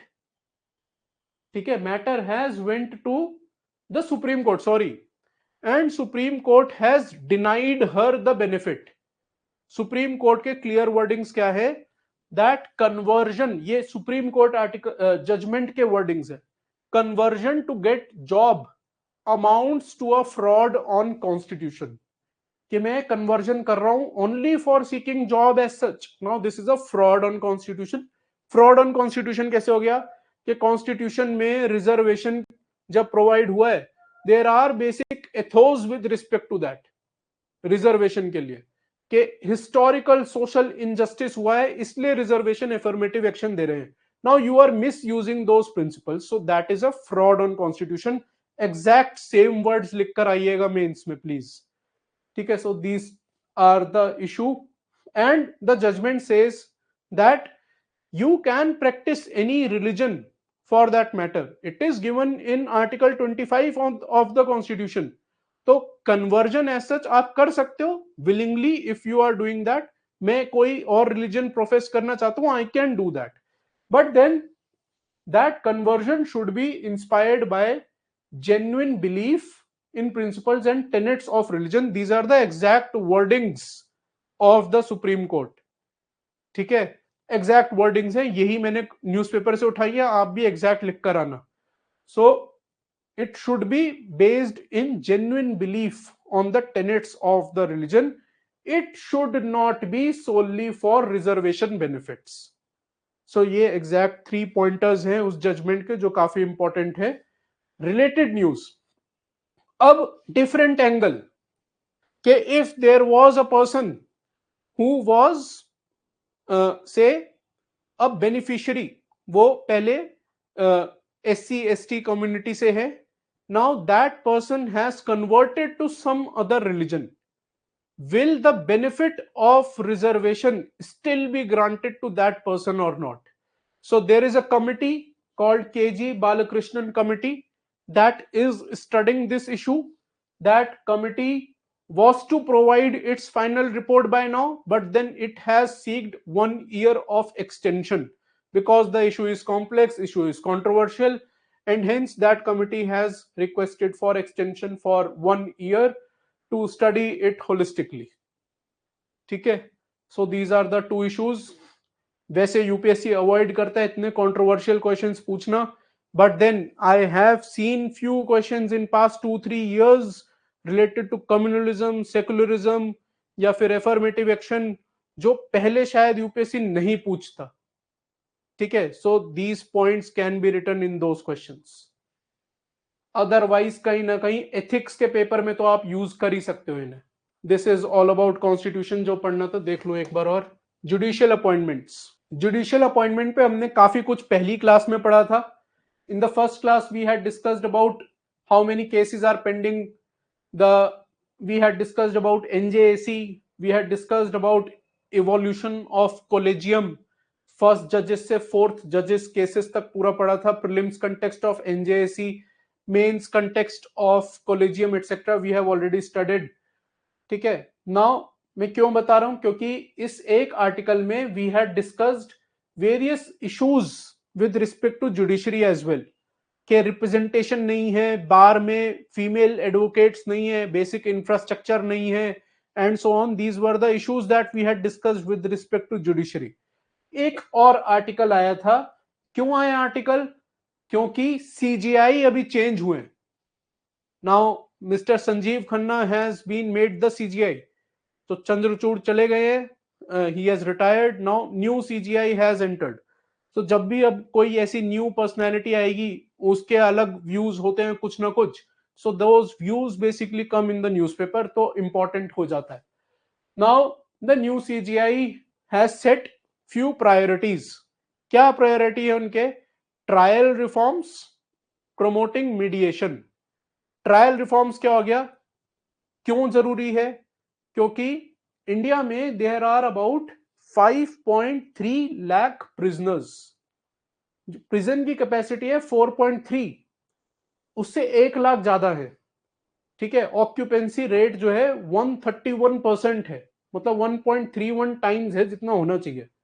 And out of these 5.3 lakh prisoners, 75% are under trial. So that is why अब PMLA की news से जोड़ो उसे कि 2-2 साल से jail में बैठे हैं, ट्रायल ही नहीं हो रहा है.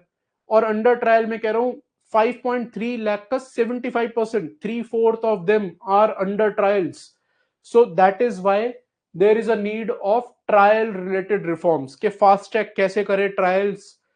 और दूसरा तरीका क्या है कि मैं मीडिएशन पे फोकस करूं, so that number entry level पे ही अंडर ट्रायल्स कम हो जाए. अगर फोकस मीडिएशन पे होगा, focus out of court settlement पे होगा, so there will be reduction in the pendency of cases as well. So दो ये इनके फोकस हैं with respect to mediation and trial reforms. Now अब आपके लिए इसमें क्या है, इस न्यूज में? प्रीलिम्स में तो आएगा नहीं, मेंस में जब जुडिशरी से रिलेटेड कोई क्वेश्चन आए, अगर इश्यूज आए जहां आपको वे फॉरवर्ड लिखना हो कि what are the solutions that you will give, वहां आप ये सॉल्यूशन दो that trial reform should be conducted, focus should be more on promoting the mediation. मत बोलो कि ये सीजीआई ने बोला है, आप उसको ऐसा दिखाओ कि ये आपका व्यू है. समझ गए? whether I am making sense or not. So now that you know that these are the two solutions that have been given by the CGI, ठीक है? If the way forward is asked in a question, present them as your own way forward. मत coat करो CGI को. Examiner को क्या लगेगा कि अरे वाह देखो कितने रिलेवेंट पॉइंट बोले हैं इसने. उसको क्या पता कि आप किसी और की रिकमेंडेशन को अपनी रिकमेंडेशन बना के लिख रहे हो. तो ये हमेशा मैं किया करता था. This fetches you more marks. ठीक है. Another point that he has mentioned is with respect to the equal treatment, fair opportunity, justice to all, unbiased education. That is कि रूल ऑफ लॉ फॉलो होना चाहिए सबके लिए. Gender, caste, class, etc. should not matter. Rule of law is same for everybody. You should be provided fair and equal opportunity. What are the issues? कुछ और issues आए हैं with respect to judiciary news में. ये हमने शायद पहले भी डिस्कस करा था. Advocate Saurabh Kirpal, he was recommended for elevation as Delhi High Court judge, but that recommendation is pending with the government. क्यों पेंडिंग है? Because of his gender identity. ठीक है. सो ये इशू हमने पहले डिस्कस करा था. सेकंड, जब कॉलेजियम की रिकमेंडेशन में डिलेज होते हैं एक्सेप्टेंस में, so what it does is कि अब मेरी रिटायरमेंट की एज तो फिक्स है, मैं रिकमेंड हो गया था से 58 की ईयर्स में, 1 साल तक रिकमेंडेशन पेंडिंग रही गवर्नमेंट के पास. अब गवर्नमेंट ने फाइनली अप्रूव करी जब मैं 59 का हो गया. मेरा टेन्योर तो छोटा हो गया ना फिर. सो रिकमेंडेशन अगर डिले होता है, you serve shorter tenures. That is also one major issue that the judiciary is witnessing. And another issue is of unelected जजेस. ये एकदम ही अलग कंसेप्ट में चले गए अब. तो इलेक्टेड कौन होता है भैया? इलेक्टेड तो पॉलिटिशियंस होते हैं. पार्लियामेंट, स्टेट लेजिस्लेटिवली मेंबर्स जो हैं वो इलेक्टेड होते हैं. अब तक हमने क्या डिस्कस करा था कि अपॉइंट कैसे करें. एनजेएसी होना चाहिए, कॉलेजियम के जगह पे कोई एक बॉडी होनी चाहिए, 3+3 रिप्रेजेंटेशन हो, so that fair and transparent procedures evolve हो सके, कोलिजियम ओपेक है, अंकल जज सिंड्रोम, ये सब हमने पढ़ा है। अब एक नया ही आर्टिकल आया कि जजेस इलेक्ट होने चाहिए, ठीक है, जजेस भी इलेक्ट होने चाहिए rather than being सिलेक्टेड। तो उस पे जो न्यू सीजीआई आए हैं, he has submitted his views that imagine the state of affairs that judges are also getting elected, they are also giving pre-poll promises कि जब मैं आऊंगा, जब मैं इलेक्ट हो जाऊंगा, मैं इस इशू पे ऐसी जजमेंट दूंगा and so on. So very rightly said by him that alternative, that is judges getting elected, is even more frightening. He has admitted that collegium can have its own challenges and drawbacks, but election of judges तो जो alternative है वो तो और भयंकर हो सकता है। So these are the new context related to judiciary related news जो कि न्यूज में थे। Next let us now discuss emergency, federalism पे आ गए हम। चलो 356 आर्टिकल मैंने आपको पढ़ाया था, 355 पढ़ाया था मैंने आपको, ठीक है। Tell me the provision of 356, who proclaims emergency under 356 and what is the meaning of the word otherwise? Tell me the meaning of the word otherwise in the chat box। 356 में जो otherwise word लिखा है उसका क्या meaning है? President with और without report of governor, very good. तो normal situation क्या है कि कॉन्स्टिट्यूशनल फेलियर हो गया और गवर्नर रिपोर्ट देता है, so based on that report 356 can be promulgated or otherwise। तो और अदरवाइज का मतलब क्या हो गया कि प्रेसिडेंट सुओ मोटो भी एक्शन ले सकता है, समझ गए ये? जैसे अमृत पॉल ने भी अभी लिखा है कि प्रेसिडेंट प्रोक्लेम्स विद और without governor report, very simple. तो अभी एक आर्टिकल आया था with respect to the crisis that we are witnessing in Manipur since 3 May 2023, 1.5 साल हो गया है, and Manipur is burning since last 1.5 years. It has a tendency to become national issue of sovereignty, integrity of the country is at risk, ठीक है। So the article suggested that Manipur is a classic case of failure of constitutional machinery, thus 356 can be invoked in case of Manipur, and it also read that president even need not wait for the governor report because 356 में लिखा है otherwise. तो president अगर suo motu उसको लगता है president को कि भैया कॉन्स्टिट्यूशनल ब्रेकडाउन हो गया, president can act as per its understanding as well, ठीक है। तो ये आर्टिकल आया था, तो because of this article now 356 becomes important. जो अदरवाइज वाला मैंने आपको बताया, please read article 356 in detail. मैंने ज्यादा स्टैटिक कंटेक्स्ट इधर ऐड नहीं करा because it is hard core polity, static है। 356 जब भी आप पढ़ो please read it with detailed focus. Now views of Ambedkar on this, I guess you might be observing कि इस बार मैंने व्यूज बहुत डाले थिंकर्स के नोट्स में, because these will fetch you good marks. So Ambedkar was in line with this provision. Secularism socialism वगैरह के against थे इंक्लूड करने के, इसके लाइन में थे वो। उन्होंने बोला कि इट इज फाइन कि प्रेसिडेंट के पास एक्सेप्शनल पावर होनी चाहिए, ठीक है। So what is the exact wording? We must also give liberty to president to act even when there is no report by governor, and when president has got certain facts within his or her knowledge on which he or she thinks that there is an action that is needed. So he was in line with this. There is another thinker, another personality, H.V. Kamath, and he opposed it to an extent that he called it a constitutional crime to empower the president to interfere. You may use the exact wordings. If there is a question related to 356 now in your mains paper, please use these exact wordings. So this is about emergency. Updated context मैंने बता दिया। We have already discussed GST related issues. Now fiscal issues भी हमने पढ़े थे, wherein I had taught you vertical fiscal imbalance, horizontal fiscal imbalance, demands by the opposition states and all with respect to division pool में उनका कितना share होना चाहिए. I will not repeat these points. Now divisible pool share पे एक और article आया था, so let us discuss that. ठीक है, डिविजिबल पूल पे तमिलनाडु के सीएम का व्यू है that the share of states in the divisible pool should be expanded from the current 41% which was recommended by the 15th finance commission to 50%. ठीक है, तो मैंने अभी तक क्या बोला, प्री में आ सकता है ये. 15th फाइनेंस कमीशन ने डिविजिबल पूल शेयर कितना दिया है, 41%. डिमांड कितनी है, 50%. एंड अगर आप एप्लीकेशन पॉइंट ऑफ व्यू से डिस्कस करो, so it is not 41% that is de facto, मतलब जो हो रहा है, it is only 33% as per the data shared by the states. They are being given only 33% effectively and not even 41%. So divisible pool पे भी अब 2-3 article आ चुके हैं. सो fiscal federalism as per me becomes important question from mains and pre point of view. Very important. NBC, जिसपे मैंने MCQ भी आपको दिया था, net borrowing ceiling.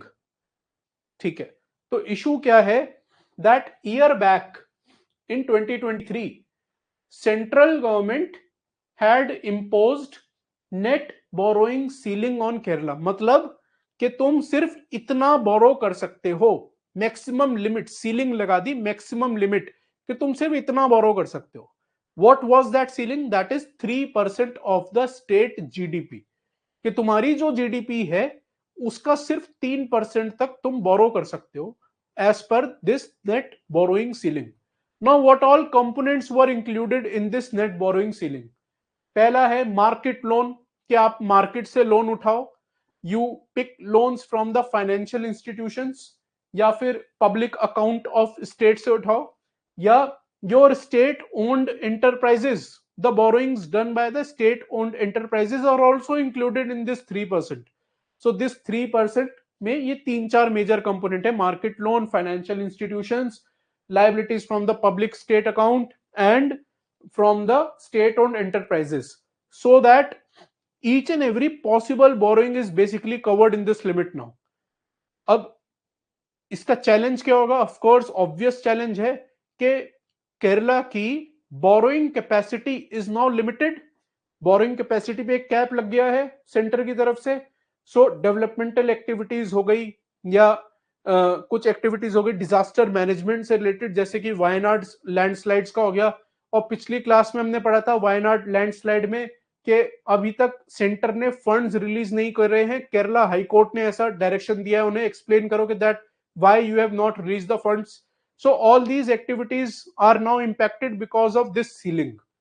And because of this Kerala has approached supreme court alleging that NBC जो invoke हुआ है उसकी वजह से my financial autonomy, my decision making, my developmental activities are restricted, and it has said that article 293 of the constitution is breached. Do you guys know what these articles are about? 292, 293, 293 sub clause 3. मैंने जानबूझ के इस बार कोई भी article का description mind map में नहीं दिया है. हर बार मैं देता था, मैंने इसीलिए नहीं दिया because I want you to active recall कि आपने 292, 293 पॉलिटी में पढ़ा होगा. So tell me what it discusses. 292 talks about central government borrowing. ठीक है, सेंट्रल गवर्नमेंट कहां से बोरो कर सकता है? कंसोलिडेटेड फंड ऑफ इंडिया से. 292 टॉक्स अबाउट दैट. तो ये हो गया आपका, it talks about borrowing provisions, it talks about center. 293 will talk about states. So 293, the state government can borrow on the security of consolidated fund of state. And 293(3) subclause 3 says that permission is required. State को permission लेनी पड़ेगी centre से बोरो करने से पहले अगर already बोरो कर रखा है. So exact wordings are state require the centre's consent for borrowing if they have outstanding loans or guarantees from the center. तो इस प्रोविजन से आपको पता चलता है that centre can impose net borrowing ceiling. Kerala ने ऑलरेडी बोरोइंग कर रखा है, तो centre is well within its right to impose a net borrowing ceiling. True और नॉट? बताओ मुझे चैट बॉक्स में अब तक अगर समझे हो कि 293(3) में लिखा है, 293 सब क्लॉज 3 में, that states require centre's consent if they have outstanding loans, तो एनबीसी लगा सकता है centre.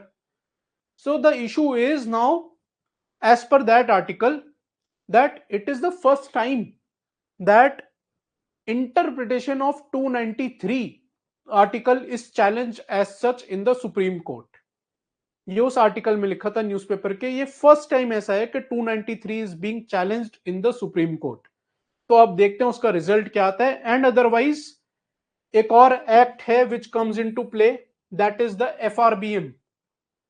FRBM act 2003. I am sure you would have read it in economy और जीएस 3 में आपने पढ़ा होगा FRBM. So FRBM also says that fiscal deficit जो है it should be restricted to 3% of the GDP.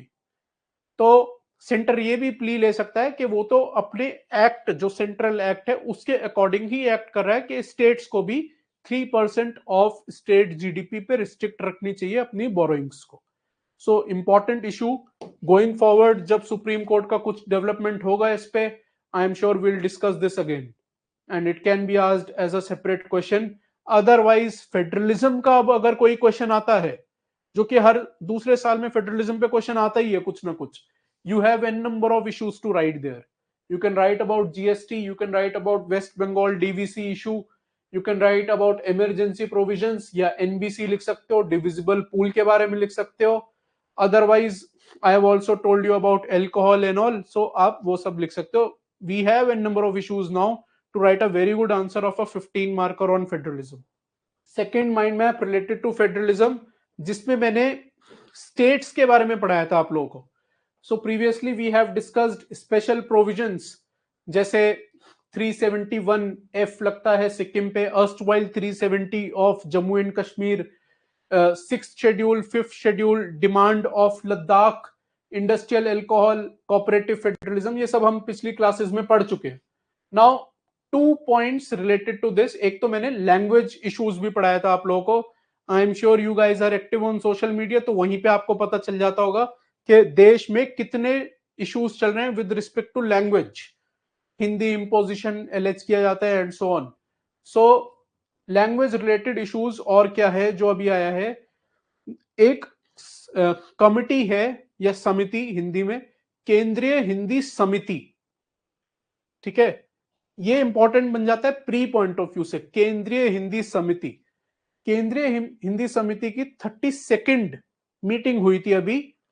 The agenda of this committee is that it promotes use of Hindi across ministries and Hindi development efforts के लेके coordination करता है. So दो चीजें मैंने क्या बताई, promotion of use of Hindi across ministries and coordinates Hindi development efforts and it is headed by the Prime Minister. ठीक है, तो ये इस एक पर्टिकुलर नोड से क्वेश्चन बन सकता है. Hope you guys realise. वो पूछेगा हेड कौन करता है या इसका मेन टास्क क्या है and so on. So 32nd meeting हुई थी समिति की एंड इस मीटिंग में the home minister stated these things that he advocated for making Hindi universally accepted.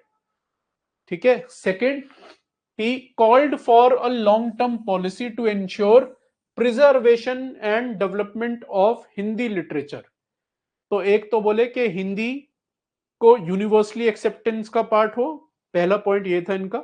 दूसरा with respect to preservation of Hindi literature. So these are the 2 points. This is important for pre.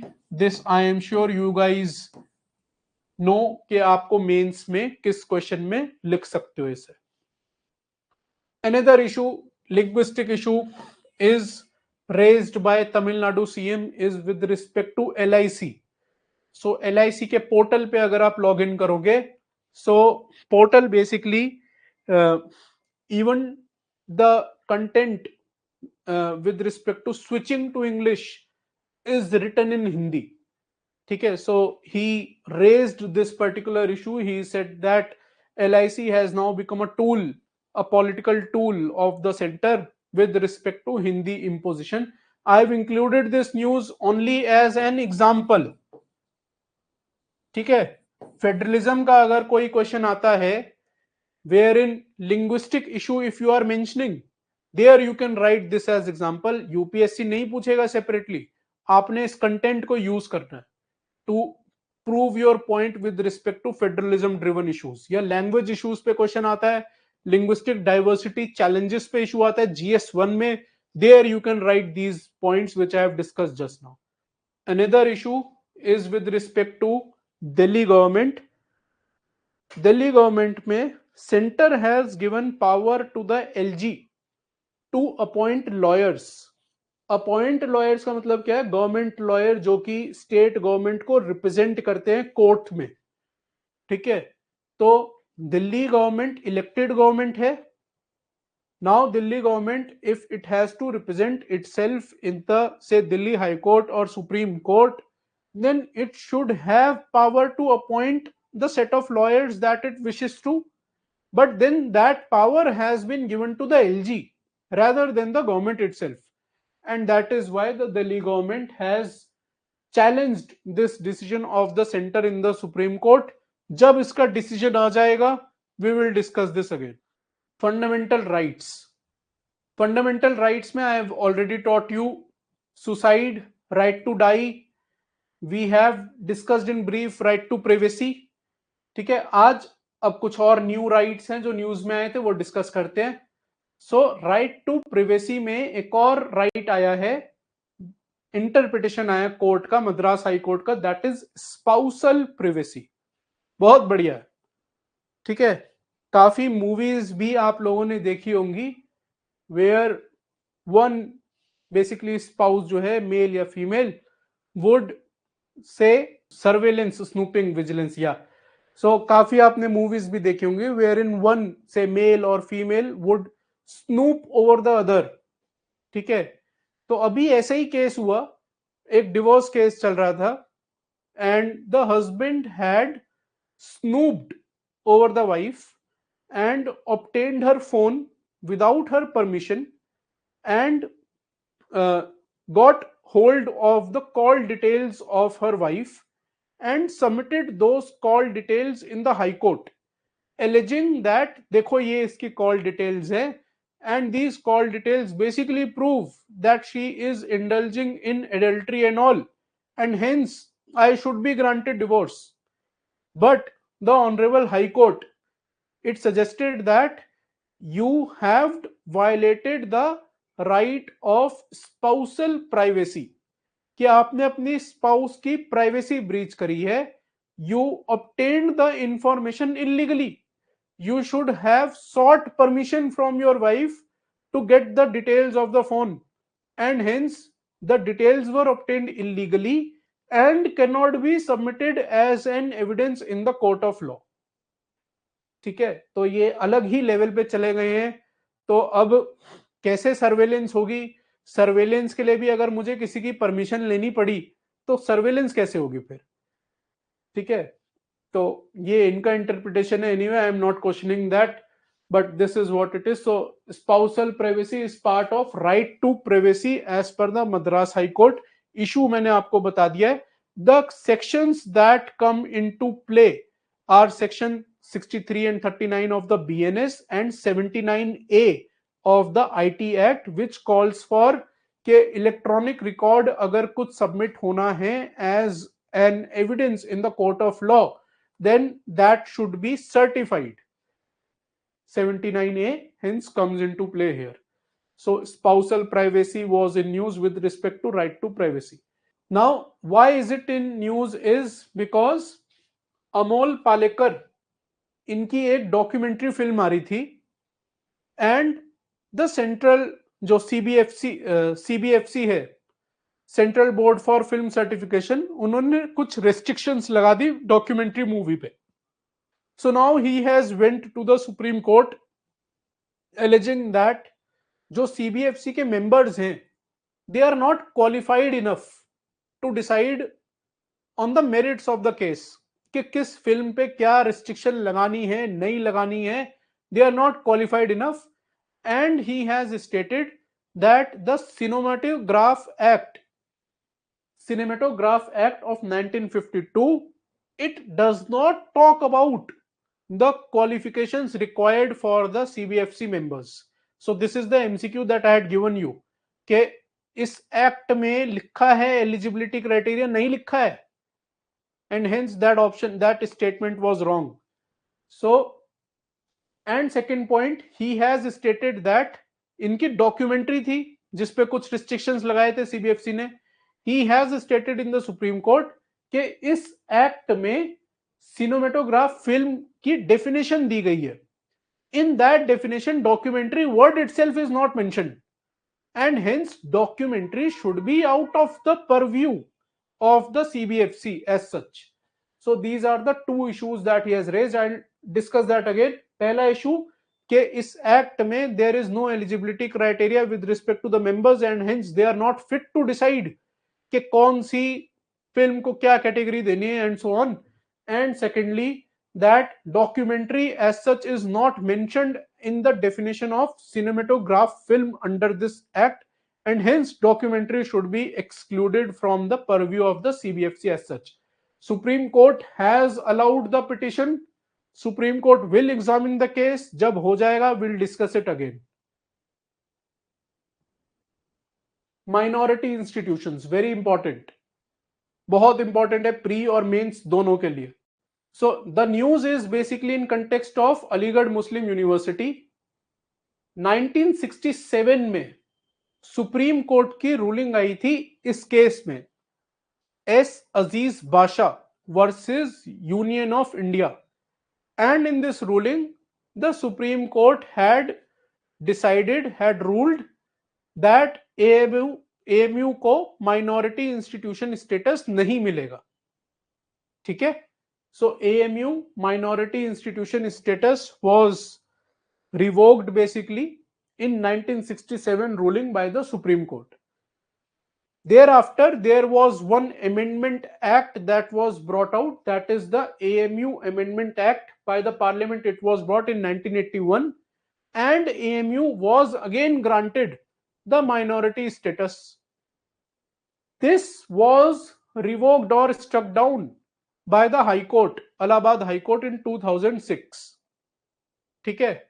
And Allahabad High Court के बाद फिर case गया supreme court and all. So now the supreme court has come up with pointers with respect to the case. It has reversed its 1967 judgment कि supreme court ने ही पहले बोला था minority institution status नहीं मिलेगा. Now supreme court has stated that AMU can be granted the minority institution status. अब उस judgement के पॉइंट्स क्या है, late us discuss that. What articles come into play? 30 sub clause 1, 30 sub clause 2, 15 sub clause 5. These are the articles that come into play. Tell me what is 30 sub clause 1. Linguistic and religious दोनों हैं. Please do not get confused. Constitution guarantees religious and linguistic minorities the fundamental right to establish and manage educational institutions of their choice. तो religious and linguistic minorities अपनी choice की education institutions बना सकते हैं. 30 sub clause 1 में लिखा है. 30 sub clause 2 में क्या है कि डिस्पाइट द फैक्ट दैट ये माइनॉरिटी इंस्टीट्यूशन है, the state can not differentiate between से minority institution and non minority institution. तो जब बात आएगी विद रिस्पेक्ट टू से ग्रांटिंग एड, तो 30 सब क्लॉज 2 में लिखा है, it mandates that the states must ensure equality of treatment in granting aid, whether it is a minority institution or not a minority institution. That should not become a factor. 15 sub clause 5 का interpretation और क्या है, that minority institutions are exempt from providing reservation for SCs and STs, and they may reserve up to 50% of seats for students from their own community. ठीक है, very important. तो minority educational institution है अगर, तो वो अपनी community में 50% reservation दे सकता है, and they are exempt from granting और from giving reservation to SC, ST, OBC etcetera. ठीक है, very important from prelims point of view, because ये न्यूज काफी हॉट टॉपिक था प्रीवियस मंथ में. So it is important from prelims point of view. Another important case, that is the TMA Pai foundation 2002. तो minority status कैसे define होगा, तो इस case में डिसाइड हुआ था minority status will be decided state wise and not nationally. तो national population नहीं देखा जाएगा, कंसर्न्ड स्टेट में पॉपुलेशन देखी जाएगी, and then minority will be decided for that state. Very important case.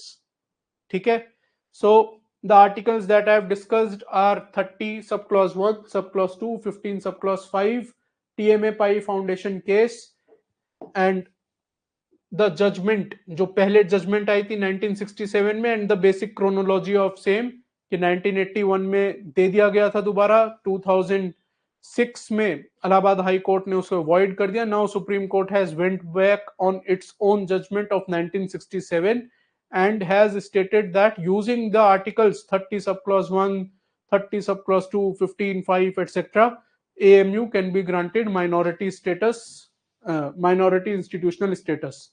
Another point, minority character, जो मैंने आपको उसमें भी था कि इंस्टीट्यूट ऑफ नेशनल इंपॉर्टेंस है या नहीं, that does not matter.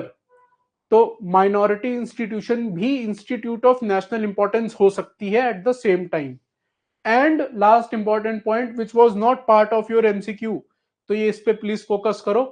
Minority character remains intact even if the institution as such includes non-community members, या if the institute decides to grant say secular teaching, वो अपनी religious teaching नहीं कर रहा है और वो non minorities को भी admission दे रहा है, still the character would remain of that of a minority institution. So this is very progressive as such.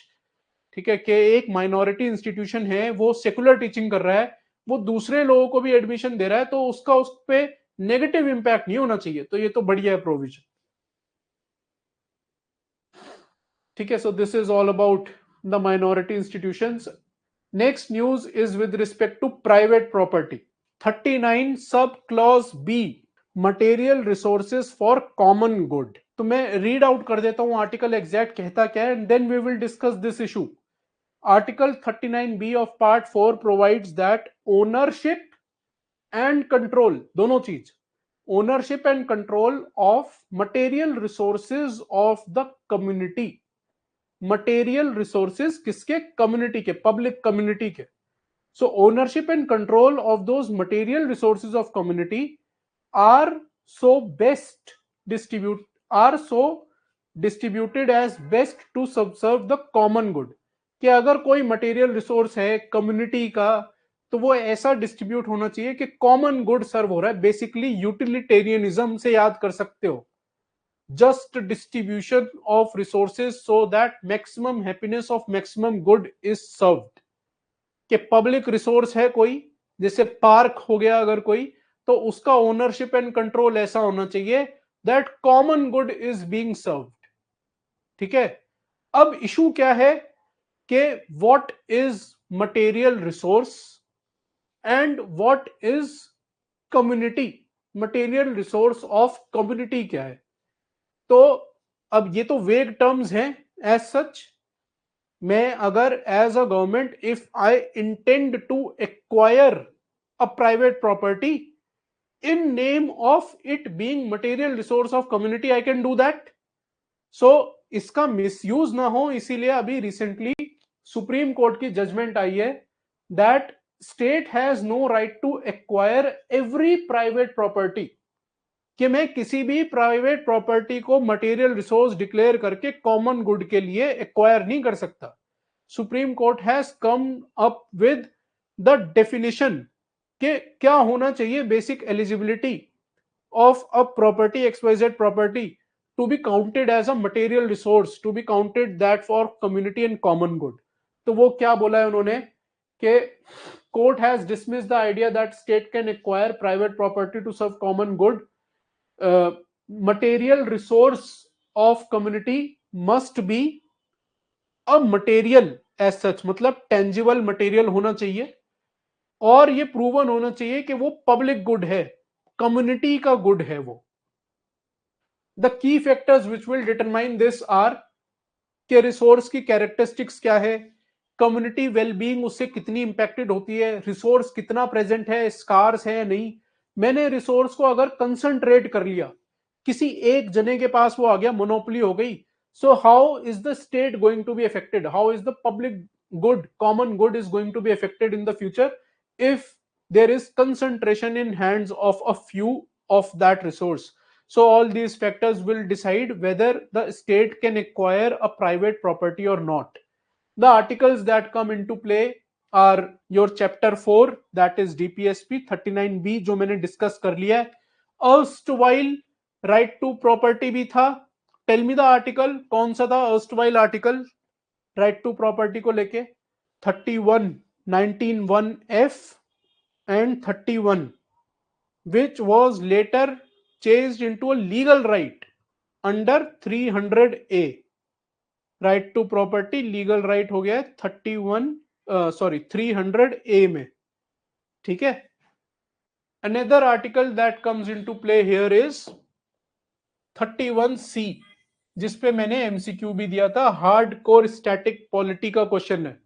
तो 31C was introduced by the 25th amendment 1971 में आई थी. क्या रीजन था कि अब 39B 39C तो ऐसे लग सकते हैं ना that they are violative of the fundamental rights because state can take action to implement 39B and 39C. कि स्टेट तो क्या बोलेगी, मैंने एक्वायर करा क्योंकि कंसंट्रेशन ऑफ वेल्थ हो रहा है, concentration of material resource for common good हो रहा है, hence I have acquired this. So now this is violative of, say, right of property. This is violative of other fundamental rights of that person concerned. And hence 31C was brought to explicitly declare कि ये violative नहीं है of fundamental rights. 39B and C are not violative. वो explicitly declare हो गया था 31C में. And case, it was of course challenged back then. 31C इसकी constitutionality was challenged. And the Kesavananda Bharati case, KBC case थे, इसको अपहेल्ड करा था, but then it kept it open for judicial review, के केस टू केस में judicial review is open. Upheld तो करा था बट जुडिशियल रिव्यू का प्रोविजन भी इस पे आया था. ठीक है. आई एम श्योर किसी भी पॉलिटी से रिलेटेड बुक आपने पढ़ी होगी, you would have read about 31C otherwise as well. Prison reforms, काफी कुछ आ रहा है प्रिजन से रिलेटेड. तो देखो कितना बड़ा माइंड मैप एक प्रिजन रिफॉर्म्स पे ही बन गया. ठीक है. Late us discuss it. Basic issues क्या है प्रिजन्स में, मैंने तो 3 लिखे हैं बस. I am sure you guys are aware of basic issues related to prisons in India. Caste inequalities हमने प्रीवियस क्लास में पढ़ा था. Caste based segregation, very good Priyanka.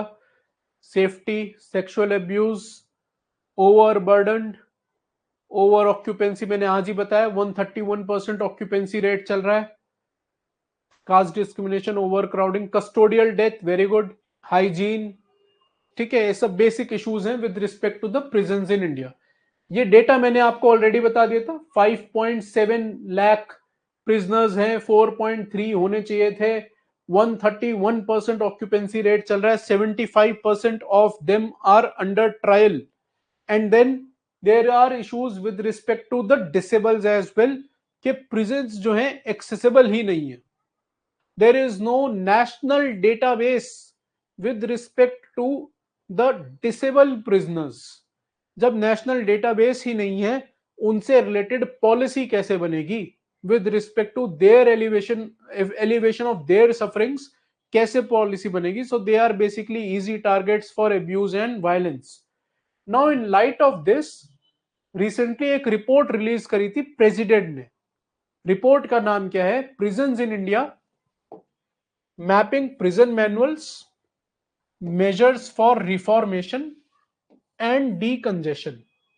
तो 3 इश्यूज हो गए. तो प्रिजन मैनुअल्स मैंने आपको पिछली बार पढ़ाया था, 2016 मॉडल प्रिजन मैनुअल एमएचए का जो है, what are the changes that the court has recently brought out in the prison manual, I had discussed in the previous class. measures for reformation, के prison में रिफॉर्मेटिव जस्टिस हो रहा है या सिर्फ पनिशमेंट पे फोकस हो रहा है, and decongestion. So occupancy rate मैंने आपको बताया, डीकंजेशन के बारे में अभी डिस्कस करते हैं. So one of the major suggested for decongestion in this report is electronic tracking devices. ये क्या कह रहा है कि अगर कोई ऐसे प्रिजनर्स हैं हु आर से ऑफ लो और मॉडरेट रिस्क, अंडर ट्रायल है लेकिन ज्यादा गंभीर अपराध के लिए जेल नहीं गए थे, जेल चले गए, बेसिक थोड़ा अपराध तो अपराध होता है लेकिन क्राइम उनका इतना भी गंभीर नहीं था, so they are at low and moderate risk and their conduct is good, then say for the sake of reducing the overcrowding in the prisons, to streamline the occupancy rate, they can be released, but with a electronic tracking device, कि उनके हाथ पे या कहीं पे पैर पे एक इलेक्ट्रॉनिक ट्रैकिंग डिवाइस परमानेंट लग जाएगी, so that the authorities can track them 24/7. ये इस रिपोर्ट में लिखा था. Added context with respect to this is that it is already in play in these countries, US, Canada, UK, Malaysia, Australia.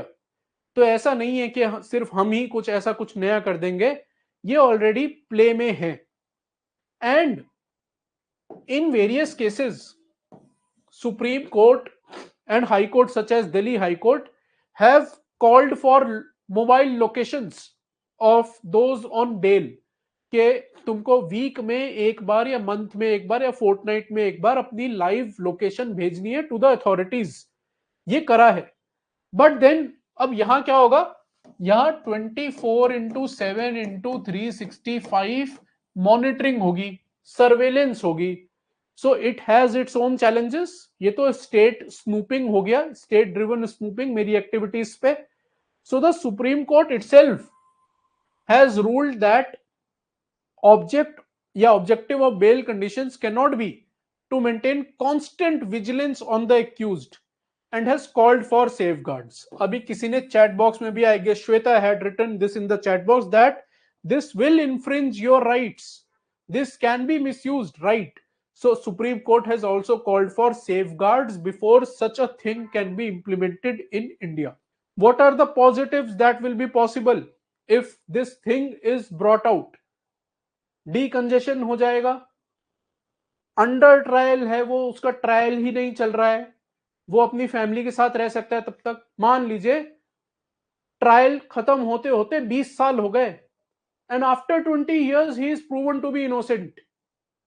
Imagine that case जिसमें 20-25 साल he has served in the prison and this happens. ठीक है, ऐसा नहीं है कि कुछ मैं मन धड़ंग बोल रहा हूं, इट हैपेंस. So 20-25 साल बाद he is proven to be innocent. So rather than suffering in the jail, it is better that if ऐसी कोई ट्रैकिंग डिवाइस से उसको, ट्रैकिंग डिवाइस के साथ उसे छोड़ दिया जाए, he can at least live with the family. Other positives जो मैंने नोट्स में लिखे, mental health etcetera etcetera, justice, वो सब आ जाएगा. Negatives of course it can be misused, state based surveillance etcetera are the negatives associated with this. So this is all about that report. Now second news with respect to prison reforms. ठीक है, तो prison reforms में ही एक और news है, that is remission policy. Remission, I guess briefly I had discussed in the previous class as well in context of furlough and in context of parole, remission of sentence. तो अभी supreme court ने directions दिए various states and union territories को to come up with crystal clear and transparent remission policies. I hope you guys know that prison is a state subject in our country. ठीक है, state subject है country में prisons. तो different prisons की different guidelines होंगी. Common guideline तो MHA ने निकाल दी है मॉडल प्रिजन्स करके. अब डिफरेंट स्टेट्स की डिफरेंट पॉलिसीज होंगी because it is a state subject. So hence different states को डायरेक्शन यहां देनी पड़ी है, वरना डायरेक्शन सुप्रीम कोर्ट किसको देता? सेंटर को देता. तो अब इसने डिफरेंट स्टेट्स और यूटीज को डायरेक्शन दिया with respect to remission policy, and it has stated that कि अगर कोई प्रिजनर रिमिशन रिक्वेस्ट करता है then you should come up with a decision in 1 week's time, and you should crystal clear record your reason for the decision कि क्यों छोड़ा या क्यों नहीं छोड़ा, and so on. So that is another point with respect to the prison reforms. Now some name of committees, historical committees and some important court cases, क्योंकि UPSC में अब पेपर ही ऐसा आ रहा है कि कोर्ट केस वगैरह लिखने पड़ते हैं. तो पहली रिफॉर्मेशन कमिटी है Mulla committee. Mulla committee basically talked about prison reforms, prison condition की reforms and administration. So important term मैं हाईलाइट कर देता हूं बस यहां पे. Mulla committee, prison condition and administration. Then Ramamurthy case talked about overcrowding, torture, delays in the prison, etc. Upendra Bakshi case talked about right to life of the prisoners, कि इनका भी right to life with dignity है. Then there are Nelson Mandela rules as well, which talk about adjustment and accommodations with respect to disabled prisoners, के prisons उनके लिए कितने accessible हैं, कितने accessible नहीं है. That is basically talked about by the Mandela rules. Then there is of course Model Prison Act, जो मैंने आपको बताया मॉडल प्रिजन रूल्स वगैरह एमएचए के जो है. ठीक है, so these are the important points, committees, court cases या रूल्स या model prison manual with respect to the prison sector. और लास्ट पॉइंट ये था जो मैंने ऑलरेडी बता दिया, that it is a state subject and hence overarching responsibility of course lies with the state only to ensure that rights of the prisoners are upheld. So private property I have taught you, prison reforms complete हो गया है. Now only two mind maps are left, that is elections and governance. Only two issues are left basically. So under elections मैंने simultaneous election पढ़ा दिया आपको previous class में. I have taught you election expenses का issue जो है. We have discussed symbols कि current affair में या polity में क्या issue है with respect to election symbols. Now there is issue related to delimitation. I guess when I was teaching you GS1 society of previous month, we had talked about TFR. South Indian states का TFR कम है, Hindi speaking belt में TFR ज्यादा है. So जब delimitation अगर होगा it will basically benefit those states who have not done population control measures, who have not taken good population control measures. ठीक है, it is counter productive for those states. We have discuss that. The added context with respect to polity is the article. Article is 82 जो मैंने आपको MCQ में भी पूछा था. And the important point to be noted here is Lok Sabha rather than parliament. तो जो आप बोल रहे थे कि after each census is wrong, that is right.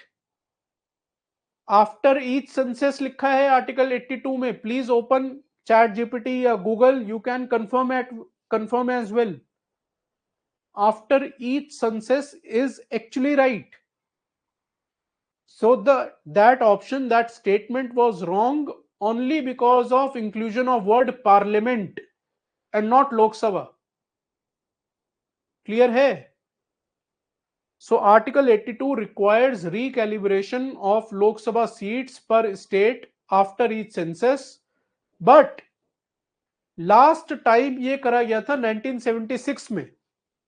तो एक तरीके से मीनिंग क्या हुआ, इंटरप्रिटेशन क्या हुआ, that it is not mandatory as such. Mandatory नहीं है, वरना तो हर बार होता. सेंसस तो 1971 के बाद भी हुए थे. क्यों मैंडेटरी नहीं हुआ? क्योंकि फ्रीज कर दिया गया था. In 1976, delimitation exercise based on census was frozen till say 2001, and then the freeze was extended say till 2026. अब 2026 आ गया है, आने वाला है 2 साल में, लेकिन सेंसस अभी नहीं हुआ है. तो सेंसस अगर हो जाएगा देन वी विल सी कि 2026 में डिलिमिटेशन होती है या नहीं होती है. अगर होती है तो चैलेंज किन स्टेट्स पे आएगा? चैलेंज आएगा साउथ स्टेट्स को, because their seats will reduce from say current 25% to 17% only. 8% का लॉस होगा सीट्स का साउथ स्टेट्स को without any fault of theirs, and 20% gain होगा हिंदी हार्टलैंड सीट्स पे. 40% सीट्स है उनकी अभी, वो 60% हो जाएंगी. ठीक है. So these are the issues with respect to delimitation, and article as well as mind map also mention various options कि अब फ्रीज को एक्सटेंड कर दो, या परमानेंट फ्रीज लगा दो, या कॉन्करेंट लिस्ट को रिड्यूस करके स्टेट लिस्ट की पावर बढ़ा दो. एंड रेसिडुअल सब्जेक्ट्स जो आप पढ़ते हो कि residual subjects lie with the centre, उनको स्टेट को दे दो, ना कि सेंटर के पास. ठीक है. So all are these measures, these are the measures which can basically help us in overcoming the negatives that can take place because of delimitation based on population. Last news is with respect to governance, जिसमें मैंने आपको already PM internship scheme पढ़ाया है. We have talked about corruption, e Shram portal, Mudra loan, business blasters, road safety. आज इसमें एक news है with respect to corporations, municipal corporations. ठीक है. तो म्युनिसिपल कॉर्पोरेशंस की न्यूज क्या है कि इनका रेवेन्यू सोर्स क्या होता है. जनरली म्युनिसिपल कॉर्पोरेशंस का रेवेन्यू सोर्स इनका जनरली होता है सेंटर से grants.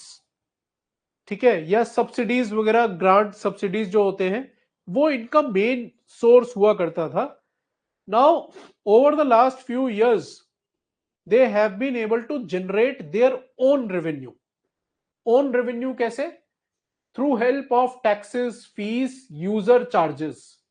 So much so that municipal corporations are estimated to generate 50% of their revenue on their own.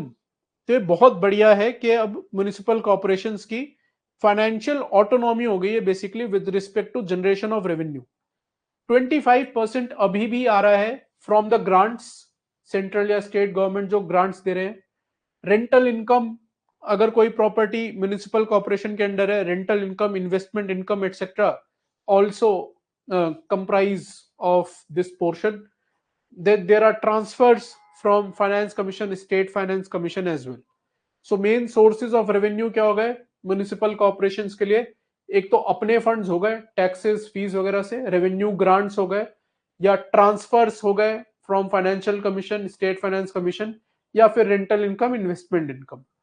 So positives इस न्यूज के क्या है कि स्टेट म्युनिसिपल कॉर्पोरेशंस की एबिलिटी इंप्रूव हो रही है with respect to revenue generation. They are less relying on subsidies now. पहले 28% था, अब ऑलमोस्ट 25% हो गया. ठीक है. So these are the positives with respect to this. Another news is with respect to counsellors के nearly 46% of counsellors in India are women, and Tamil Nadu has the highest number of women counsellors. मैंने क्यों डाला इतनी brief abstract news भी? क्योंकि GS1 में women part है, society में, सिलेबस में विमेन कंट्रीब्यूशन में काफी क्वेश्चन आते हैं. मैंने आज फेमिनिज्म पढ़ाया इन कंटेक्स्ट ऑफ कॉन्स्टिट्यूशन. अगर वरना 73rd 74th में भी विमेन के रोल का काफी क्वेश्चन आता है, तो विमेन के पॉइंट में आप ये लिख सकते हो. Otherwise this fact and figure can be written in essay, PESTLE approach में जब पहला विमेन पे लिखते हो, सोशियोलॉजी में पैरा, वहां पे ये लिख सकते हो. So this is as rightly pointed by couple of members, women led development या विमेन एम्पावरमेंट के पॉइंट में ये आ जाएगा. ठीक है. So I am done for the day. Whatever I had to teach, I have discussed the previous mains question. We have discussed 8 MCQs.